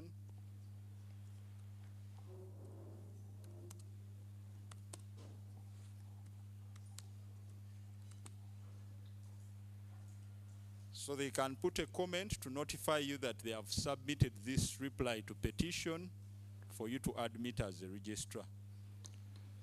So that's how the respondent will be filing these documents in the system.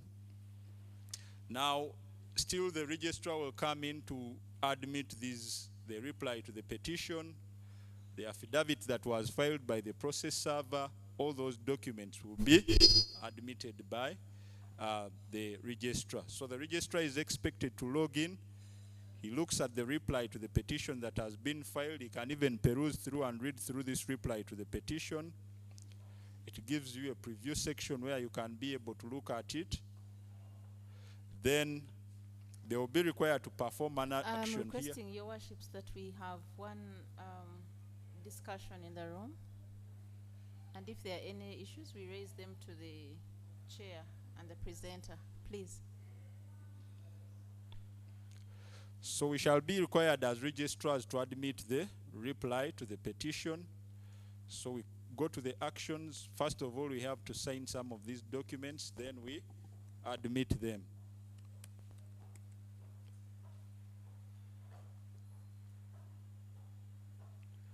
So some of these tasks are repetitive. What you do on the petition is the same action that will have to be done on the reply to the petition, including confirming the fees that have been paid in respect of these documents.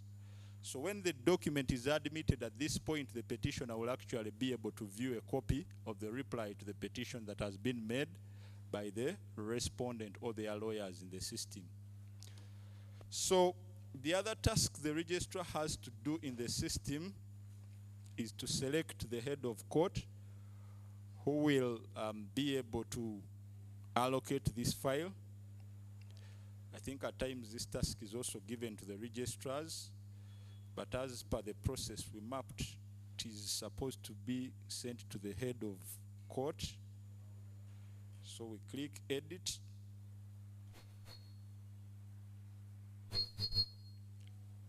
Then we put the name of the head of the court here.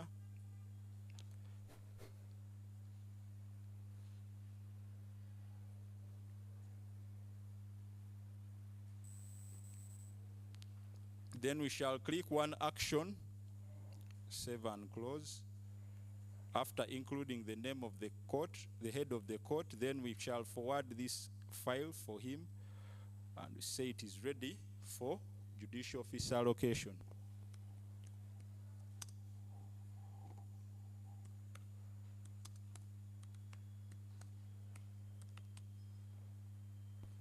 Then we shall click OK.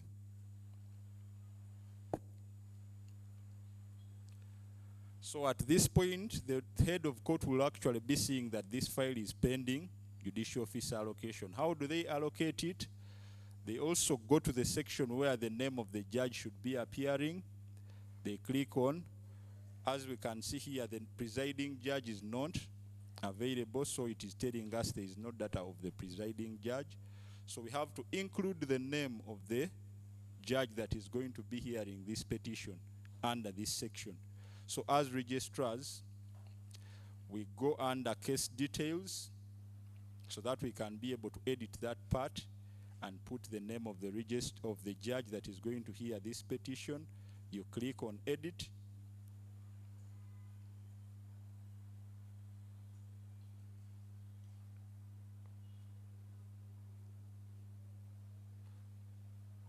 So we go to the section.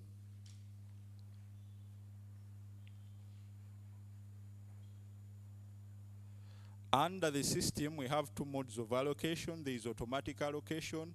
It looks out for the judge who has the least number of cases in that particular division and then allocates this file to him. So it will have the list of all the judges and the pending matters before them. So if you click automatic allocation, it uses only one criteria. The one with the least number of cases, it pushes this case onto his docket. Then if we want to do it manually, then we shall click the add button. Like we usually say, that criteria usually punishes the hard-working judges. That's why at times we leave the manual allocation to take place. So at this point, we can be able to put the name of the judge that we are allocating this case to.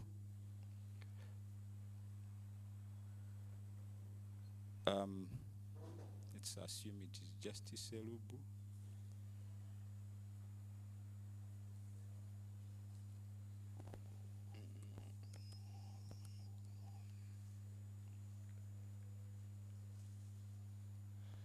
So assuming it is Justice Singiza, we can just search for the name of the judge, then we click the select button in order to allocate this file to him.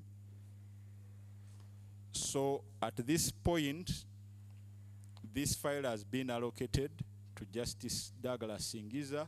The date of allocation is provided, and we also select him as the presiding judge here. But we should always remember to save in order to have this information kept onto the system. So the save button is always at the top.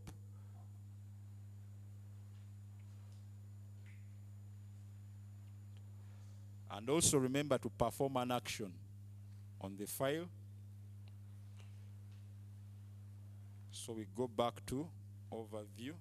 There is an action to show that now it is no longer pending allocation and it is allocated. So we have to click on the action.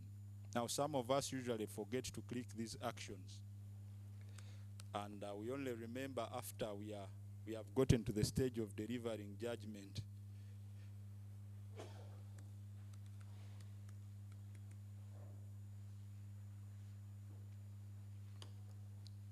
So in some of your courts, it's the registrars who do the allocation. And now on our progress map, we shall be able to see that the file has now moved from the stage of pending judicial officer allocation to judicial officer allocated. Now, after allocation, we expect the hearings to start taking place. And we shall expect the judge that has been allocated this file to be able to log into the system, read through the file, and provide the hearing date. So we have a special card that tracks the dates that have been provided for these hearings, except that the system does not automatically record the proceedings that happen in court. So the entire hearing happens off the system. Maybe in future we shall be able to integrate it with some other software. We are looking at upgrading some of these modules within the system. Integrate it with Zoom, integrate it with other software so that even if you go for an online hearing and the recording is available, you can be able to use the system to do the recording of that particular dates and upload that recording automatically onto the system. You just open the court sittings card, this card here. When you create the date and you activate the recording, it will be able to record the proceedings of that particular sitting and store them directly into the system. So we click on the court sittings card, assuming we are the judges going to hear this case. We give it a date by clicking on create. Now this feature that we included that shows us the time is where the recording is going to be embedded. So we are still building on it to integrate the recording within the system. When you click the play button, it will start recording whatever is happening. Then when you click stop, it will automatically store that recording onto the system. For now, it happens off the system. If you have the court recording and transcription, you'll be able to record using the court recording and transcription system. If you have the mobile court recording recorders, you will also be able to record using those. Good enough, the system permits you to upload a copy of that recording within the system. So it allows you to upload all the audio files and video files within the system. So we can select the sitting type, assuming it is hearing. Then we select the parties because we want them to receive notifications on this particular sitting, the parties and their lawyers. We select all their names. If you don't include their names here, they won't be able to receive the notifications. I know some of you have been telling me some of the parties in the cases are complaining that they are not receiving these notifications. It is because we don't select them under this section and put their names here. It is only those that have been selected that will be able to receive the notifications, including their lawyers. If you select them here, they will be able to receive those notifications. So we select the courtroom where we want this sitting to take place.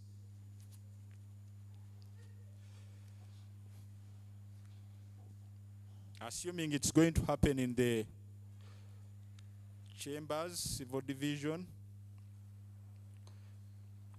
We also include, we can change the date and time when we want this sitting to happen. So if we want it to happen at 2, we can say we want it to happen at 2 p.m. today. The estimated duration, we can put 30 minutes. It might not necessarily be accurate. Then we indicate the court staff that we want to be part of this sitting. If we want our transcriber to be part of it, we can select their names here. The list is long, so you can just select if you want the system administrator to be part of it, if you want the transcriber to be part of it, you select their names here. as well as the clerks. You can even check the availability and the courtroom availability on that day. The staff that we are selected are available, the chambers or the courtroom is also available. If there is any space here that is highlighted in blue, it will show that that time slot is taken up for that particular court. So after selecting that, we can click save and close. The next thing is to issue hearing notices related to this sitting. But before we issue the hearing notices, the sitting is still draft, so we have to confirm it. Usually draft sittings are not also seen by the parties. So like we said, whatever is in draft belongs to you, the person who is the author of that action or the author of that document. So the other parties are unable to see it or even receive notifications about it until you confirm or perform that action. So I can confirm this sitting is going to take place. I put a comment. For each action, the system provides for a comment section so that the users can be able to follow the comments that are happening and the actions that you are performing. If there is any input that you want from the users, you can actually indicate it for that particular sitting. You can indicate it when you are putting this comment.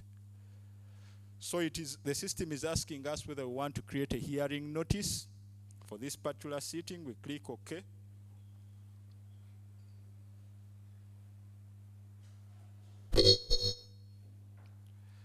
The notice type is hearing notice. Who is issuing it? So the system allows us to select whether it is the registrar or the judge that is issuing out these hearing notices. In some courts, we've been having issues where the judges do not want to issue them out, yet the cases are already forwarded to them. They say this is the role of the registrar. So at times they create these hearing notices and leave them here with your names, expecting you to sign upon them. But we've always been advising them to sign some of these hearing notices. So the judge can put their name here.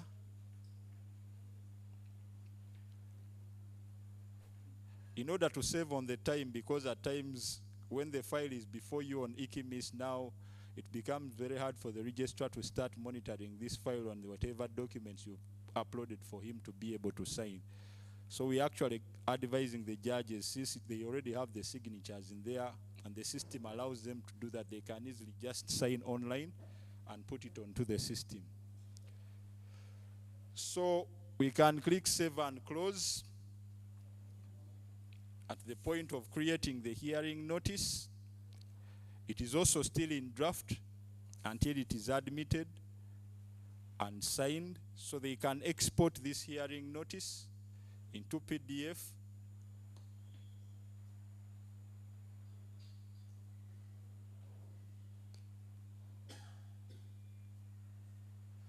So the hearing notice will be available to them and they will be required to sign it here.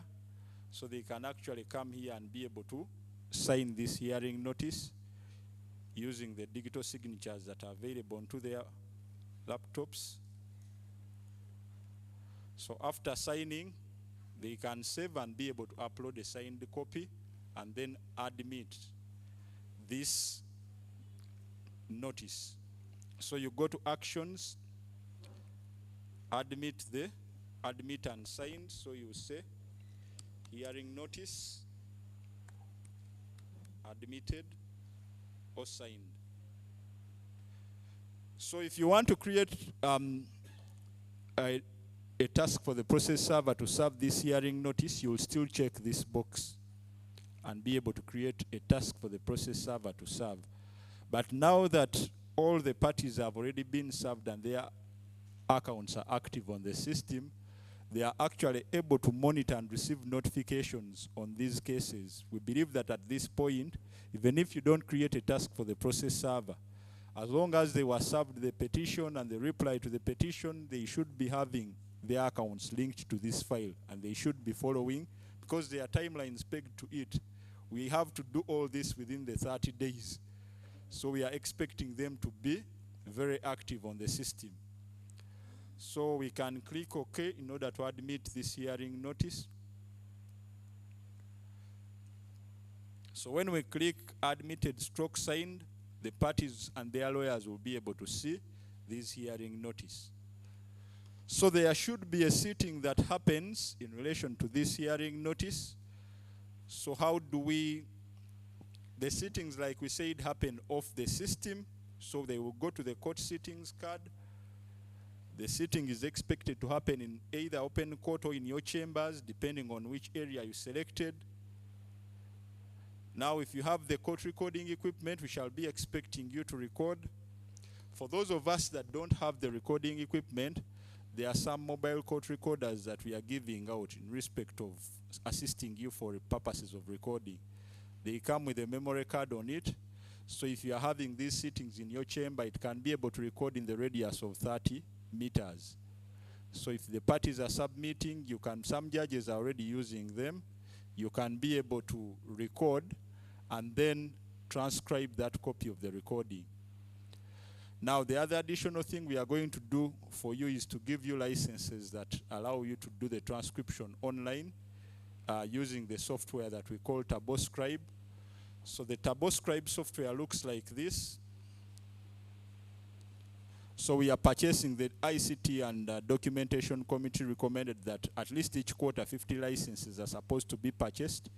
These ones are going to be paid this month and they will be purchased and distributed to you. So when after recording, you can actually come here on this. It's a web-based application that transcribes all the recordings. It even does transcription in other languages. So even if it is Swahili, it can be able to transcribe some of those languages automatically and bring for you a transcript for the words that were spoken in Swahili in that particular court sitting. So when you click on transcribe files, so the link is turboscribe.ai. Let me just copy it so that you can see it. If the recording does not go beyond 30 minutes for a particular sitting, it actually allows you to record, to transcribe free of charge for sittings that don't exceed 30 minutes. So what some people have been doing, those who want to bypass the license, they break their recording into minutes of 30. Then they do the transcription and then add up the transcript. Let me just share the link. So when we give you the license, you just use your license and the account that you have to be able to transcribe online.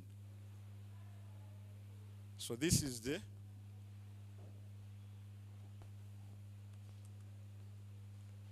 that is the link. You just put this into your web browser, turboscribe.ai, then it will lead you to that page. It's an online application. So we don't need to come and install it on your computer. As long as you have internet, it is online. You just copy the recording in audio, store it on your computer. If it is less than 30 minutes, it's free of charge. If it is more than 30, we are going to provide you with licenses to be able to use. Those licenses grant you accounts that allow you to log into this application and then transcribe even recordings that go beyond 5 or 10 hours. Because it will be a licensed copy. So it was a recommendation of the technology committee that will be able to provide you all this. So if you have the recording on your computer, you click on transcribe files. This is where you drop the audio recording that you browse for it on your computer. So assuming this is the copy of the recording, if it is video and you've recorded via Zoom, it will still do the transcription for it. It accepts both video recording and audio recordings. So you just upload it here.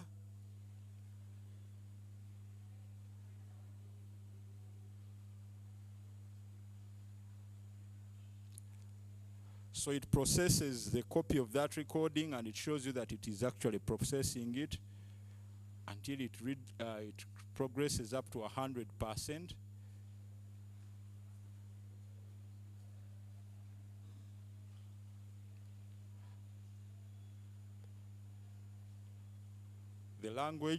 that it has identified is English. Then it also provides you with the modes of transcription, whether it is balanced or the fastest, most accurate. It gives you all this.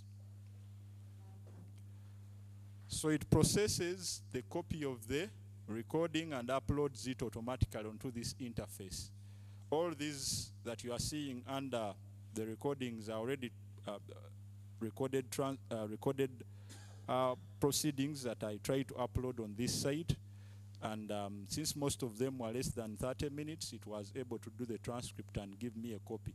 So after processing this transcript, it gives it to you in Word. You save it automatically. Then you can proofread, edit, and then be able to come out with a final copy of the transcript. So you might not even need a transcriber if you have this. All you are required to have is an audio recorder to be able to record the proceedings of what is happening in a particular sitting. So that is something I wanted to talk about. So we believe that the hearing will be happening offline. So as soon as the court sitting has happened offline, we are expected to go back here and complete this particular sitting. We can assign this role to our clerks to be able to do these updates, or we can even do it ourselves. So we go to the actions. It is pending, but now it has happened. We click complete. Sitting outcome, it has been held. And then the sitting result, it has been completed. The sitting has been completed. So you can put the next sitting date if you have it at that point in time, or if you're agreeing with the lawyers at that point in time, you can be able to put the next sitting date. So after doing this, the progress of our sitting will be indicating that this sitting has been completed. The beauty with it is that if you have used this software, you can actually be able to upload a copy of the transcript under the same form. We had actually assigned this role to the transcribers, but now that we are coming up with the licenses for using the TurboScribe AI, then you will be doing the transcripts yourself. The software will be helping you to do the transcript. If you want to maintain it in the system, you can actually be able to add it here. The copy of the transcript, you can go here under court sitting document, you click add, then you put the document is a transcript.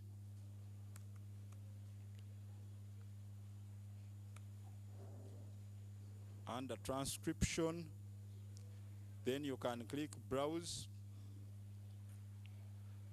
Assuming this is the copy of the transcript.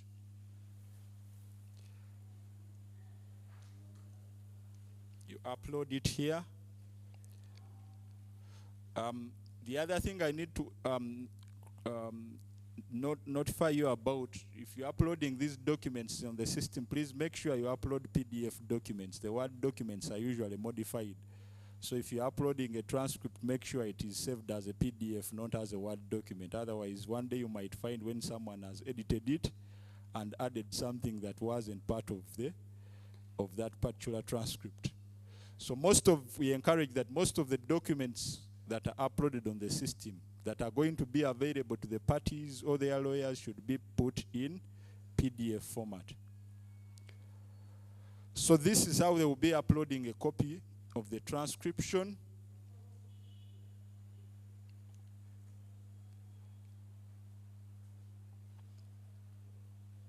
So that's the process. I won't wait for it. I think the document is heavy. So they will be uploading it in this section. So that's how the transcripts would be uploaded. Now, for those of us who enjoy writing, there is also another free tool available to you. As long as you scan those proceedings, it is also an online tool, an AI tool available to you.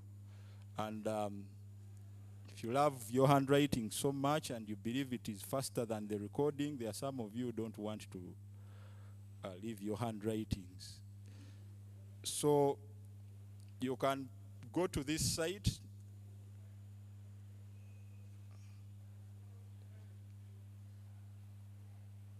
it is also available free of charge. It can transcribe as many pages as you want.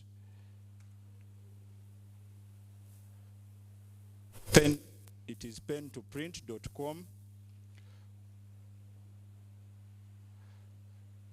So if you have written proceedings, but your handwriting should be looking a bit, the AI should be able to interpret your handwriting. If it is very poor, it will also give you volongoto, because that's what you would have given it. So your handwriting should be at least readable. How does that work?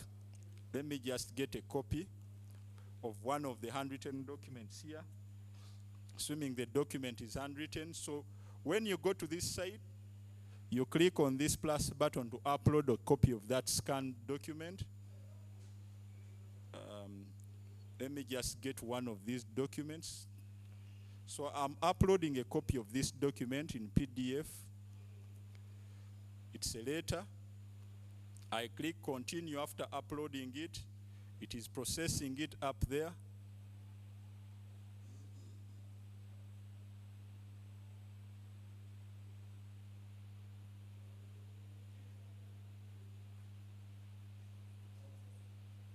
So it first processes and sees what you've actually uploaded on the system, whether it can be able to type it, whether the words are readable.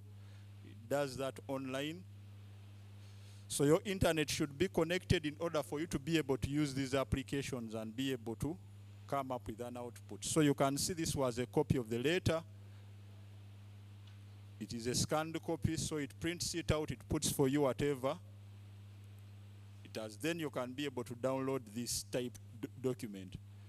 So you see the handwritings can fairly be read, and you see how it interprets the words. If it's poorly written, then it will interpret where there is new. It has interpreted. Okay, the win is able to. It has tried to do its best to interpret whatever is. So the type proceedings, you can have them go upload, and then it gives you this.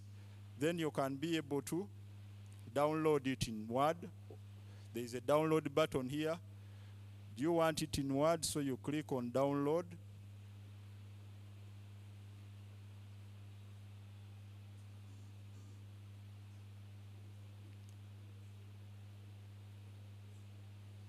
It can convert it to text or Word.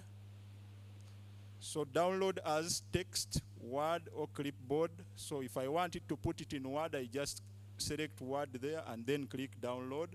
Then I'll click save as Word document. Then it will put it here. So I can be able to open whatever it has typed for me in Word. So I can edit this and then have the copies of the written proceedings available to me.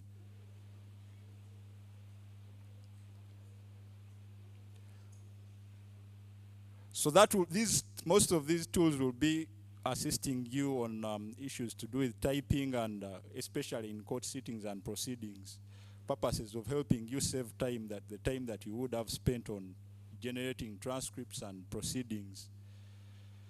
So now I just want to demonstrate something more. Like I said, this section will be used for recording. In future, when we embed the recording software here, you can click on play, then it starts counting the record while it is recording it digitally. It will be now recording within the system. You can download a copy of the recording here. So it will count the duration of that sitting, and while it is recording, all the proceedings. So that's how it will be doing it. So when the sitting is completed, you can click stop. It will automatically be able to save. But this is under, it is under development. We haven't officially rolled it out. So you can click save and close, and then it will be able to store whatever you've recorded on the system and all the other details on file. So we shall have to move our file to perform an action up here. It is only still at the stage of judicial office allocated. We have to move it because the parties are actually monitoring the progress of what is happening on our file. So we still have to perform an action here.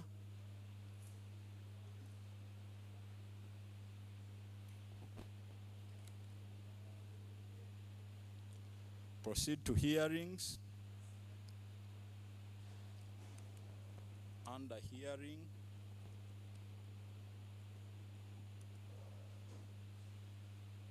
click OK.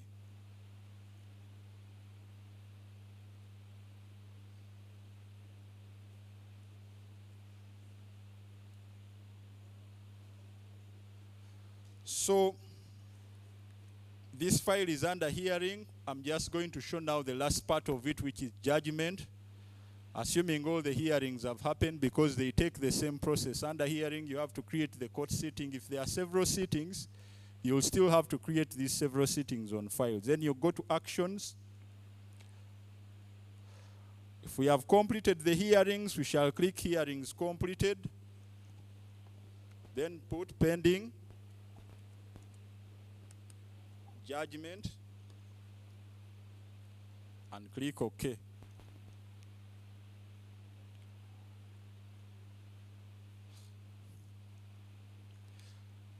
So the last part of our file is at pending judgment. So we go to the judgment card and give the date of delivering this judgment on file.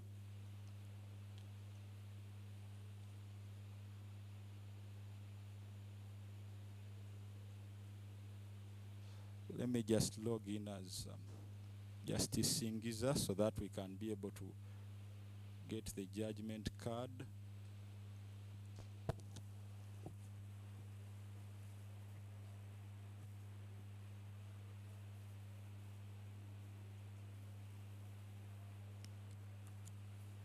So I'm going to perform the task of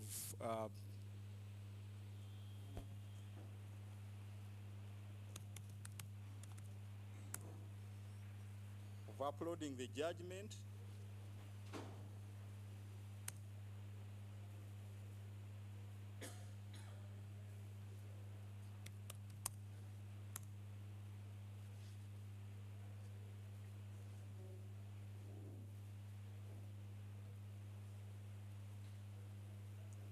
So usually the system times you out after a number of seconds. If it realizes there's some inactive activity there, it can be able to time you out.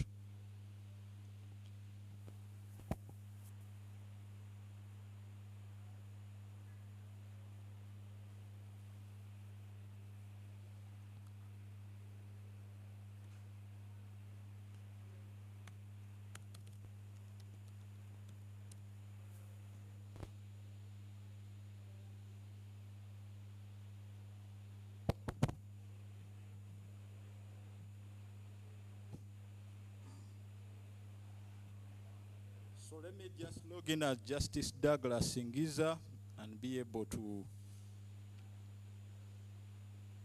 perform an action in as far as the judgment is concerned.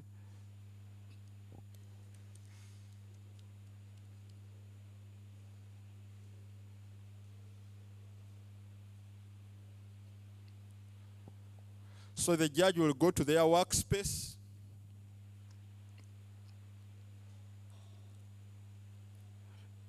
Cases allocated to me, he will look for that particular file where he has to deliver judgment now that it is pending judgment.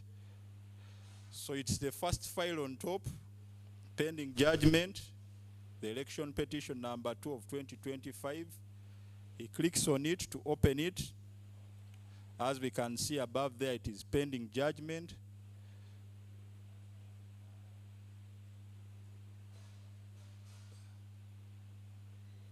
So he will go to the judgment card here where we expect judges to upload their judgments and rulings. Click there.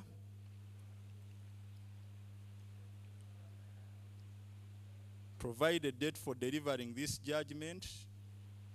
Can click edit.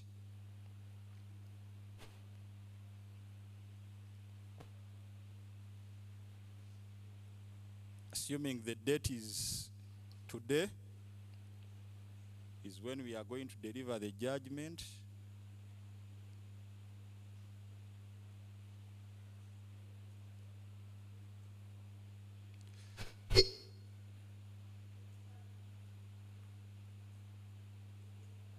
Then we go to the judgment section and click attach.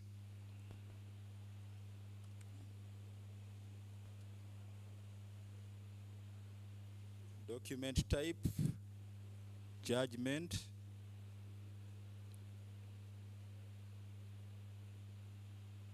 Now for some of these documents that we upload, there is actually an option whenever you're uploading a document of making that document confidential. If you don't want other people to read this document, you can make it confidential by checking this box and only share it with the person that you want to access it. So this is usually used by the research magistrates at the time of drafting legal opinions. So if they only want to share the draft legal opinion with the judge, this is what they use and make it confidential, so that it's only the judge who can be able to read that draft legal opinion. So you click on browse.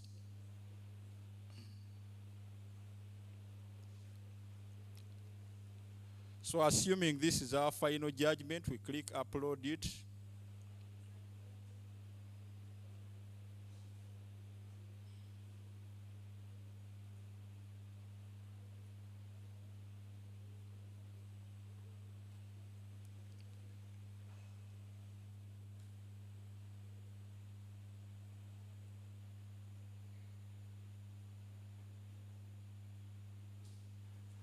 So it will process the judgment that we are uploading and then be able to add it on file. Click add. So the judgment will be uploaded there as the final judgment. Then we can go up there and save and close.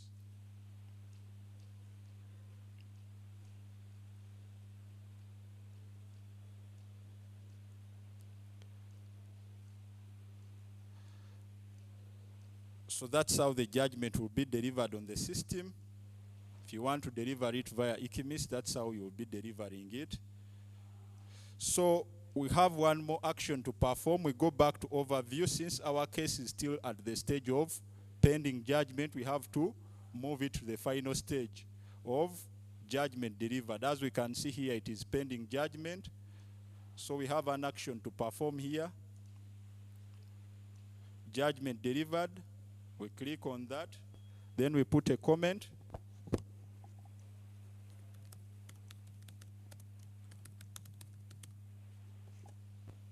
And then click OK.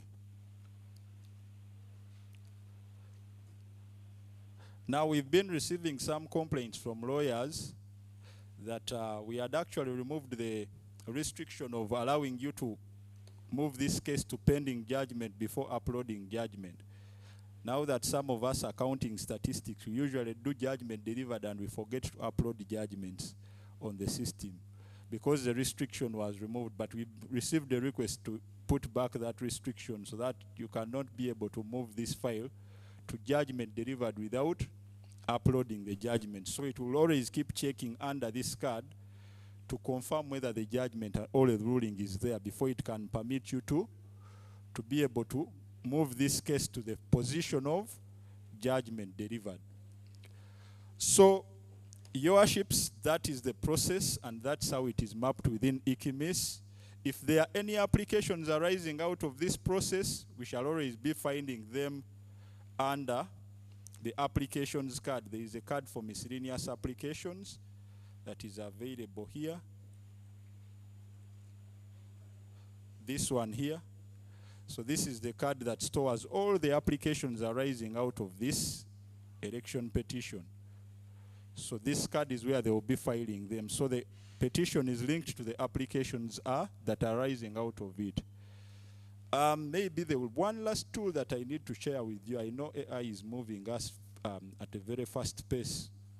So I think some of you attended the Registrars meeting. I was sharing some of these online tools that can allow you also do certain things on the system.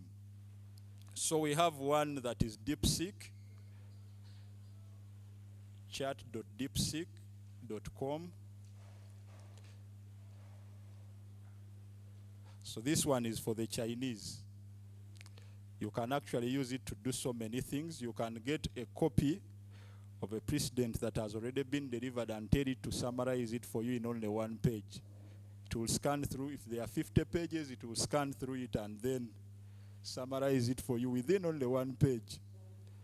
So it is, we just copy the link so that you can be able to see it.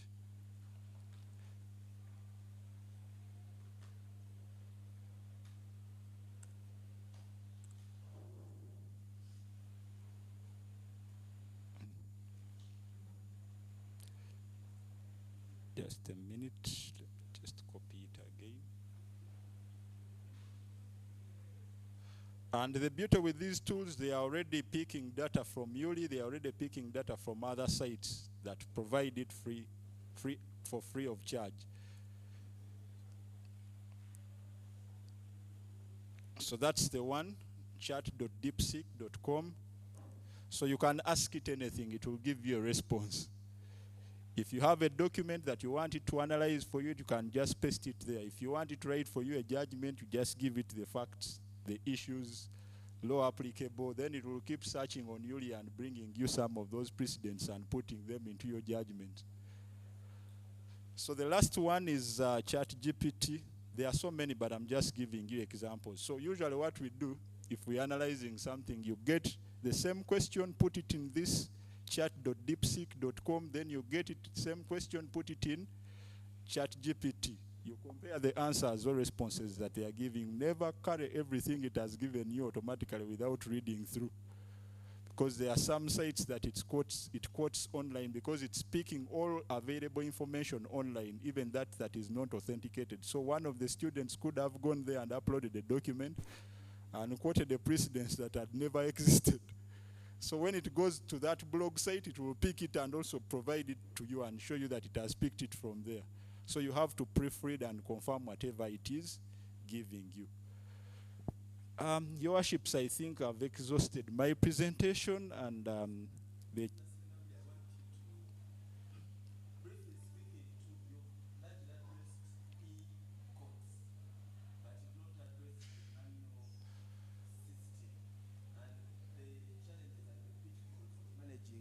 highly pressured window of election petitions during or using a manual system. What is the interface between election petitions and CAS? Where there is no CAS in our remote courts, how are we going to do that? Thank you very much, Your Worship, for that question. Now we have, let me just get to a slide that I have in one of my presentations that I made at the Registrars conference. I know we have a hybrid.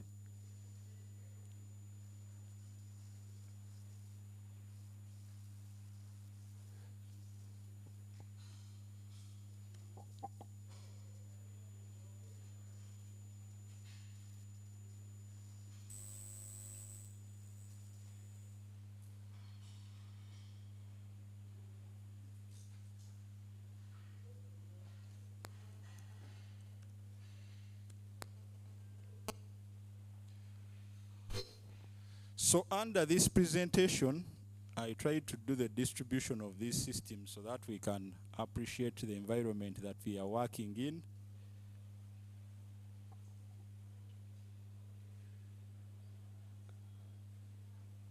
So this is the coverage of our systems. EKIMIS is only in 36 courts, which covers 13.23% of all the courts that we have. CAS is only in 115 courts, having a coverage of only 41.91%. Those that don't have CAS and EKIMIS are 44.85 courts. So when you look at this number, you realize that we still have a long way to go, because in order for you to use these systems, you are required to have internet connection. We are supposed to provide you with computers, but the beauty with it is that there are some enthusiastic magistrates who have gone ahead. Because it's a web-based system, we only give them training. They have modems, they get the modems, connect to their computer, and they are able to proceed. after learning what to do.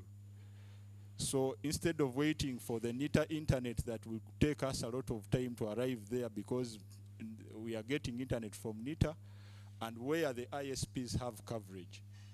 So in there is what we call last mile connectivity. So the internet can be at the district or local government, but when there is no link that goes to the court, but just drawing fiber from the district to the court is very costly. So some of these people consider the cost of investment that they are going to use digging across the roads, then laying that fiber cable, which is also too costly, and they compare the return on investment, and it's only the one court that is going to be consuming the internet. They decline to work on it very fast. If the court is located in the same premises where the district headquarters are, it becomes very easy for them because there are quite a number of services that can be consumed in that one premise. So they can afford to lay fiber, much as it's costly, they can afford to lay fiber in that particular position. That's why it has taken us a lot of time to distribute internet to all the courts. So this is the coverage that we have. Now, looking at the 122 courts that have no systems, well, we shall expect them to continue with manual files. The way the CAS operates, because even CAS, much as we have CAS in those stations, the manual files still continue. The physical registers still continue working in those particular courts. So you usually have a task of reconciling all the three sources of information. You have to look through the physical register if you are looking for a particular position of the file, read through the physical file, then also look at what CAS is able to provide you in regard to that file. For those that are on EKIMIS, it is only one source of information. It is EKIMIS. There is no physical file. There is no manual register. Now, the ones that are not in either of these two systems, they will definitely continue using their physical register and the manual files. But at the end of the day, or at the end of the month, we expect to know how many election petitions have been had in that particular court and account to our country. So we have to know how many have been, or even have to report as judiciary on how many election petitions we handled in the year 2026. Even as far as reporting on the statistics is concerned, we have to do that because we use this information as a benchmark for planning for the next election petitions that we shall be having. So there are manual forms that we usually provide you. Some of them come from the Register of Magistrates' Affairs, requiring you to provide data on these particular cases so that we can be able to input them in another system that we have at the Register of Magistrates' Affairs to be able to generate an all-court performance report from the courts that are on EKIMIS, on CAS, and those that don't have any of these systems. However, if we need support for these, at least we can simplify some of these processes that I've told you about. For example, if it's the process of transcribing, we have the manual recorders that we can be. It's a small recorder like this that you can be able to use. It has batteries. You don't need electricity to use it. So you just buy batteries and put them in, then it can be able to record and assist you to simplify the process of hearing those petitions in your particular court. It's a mobile recorder.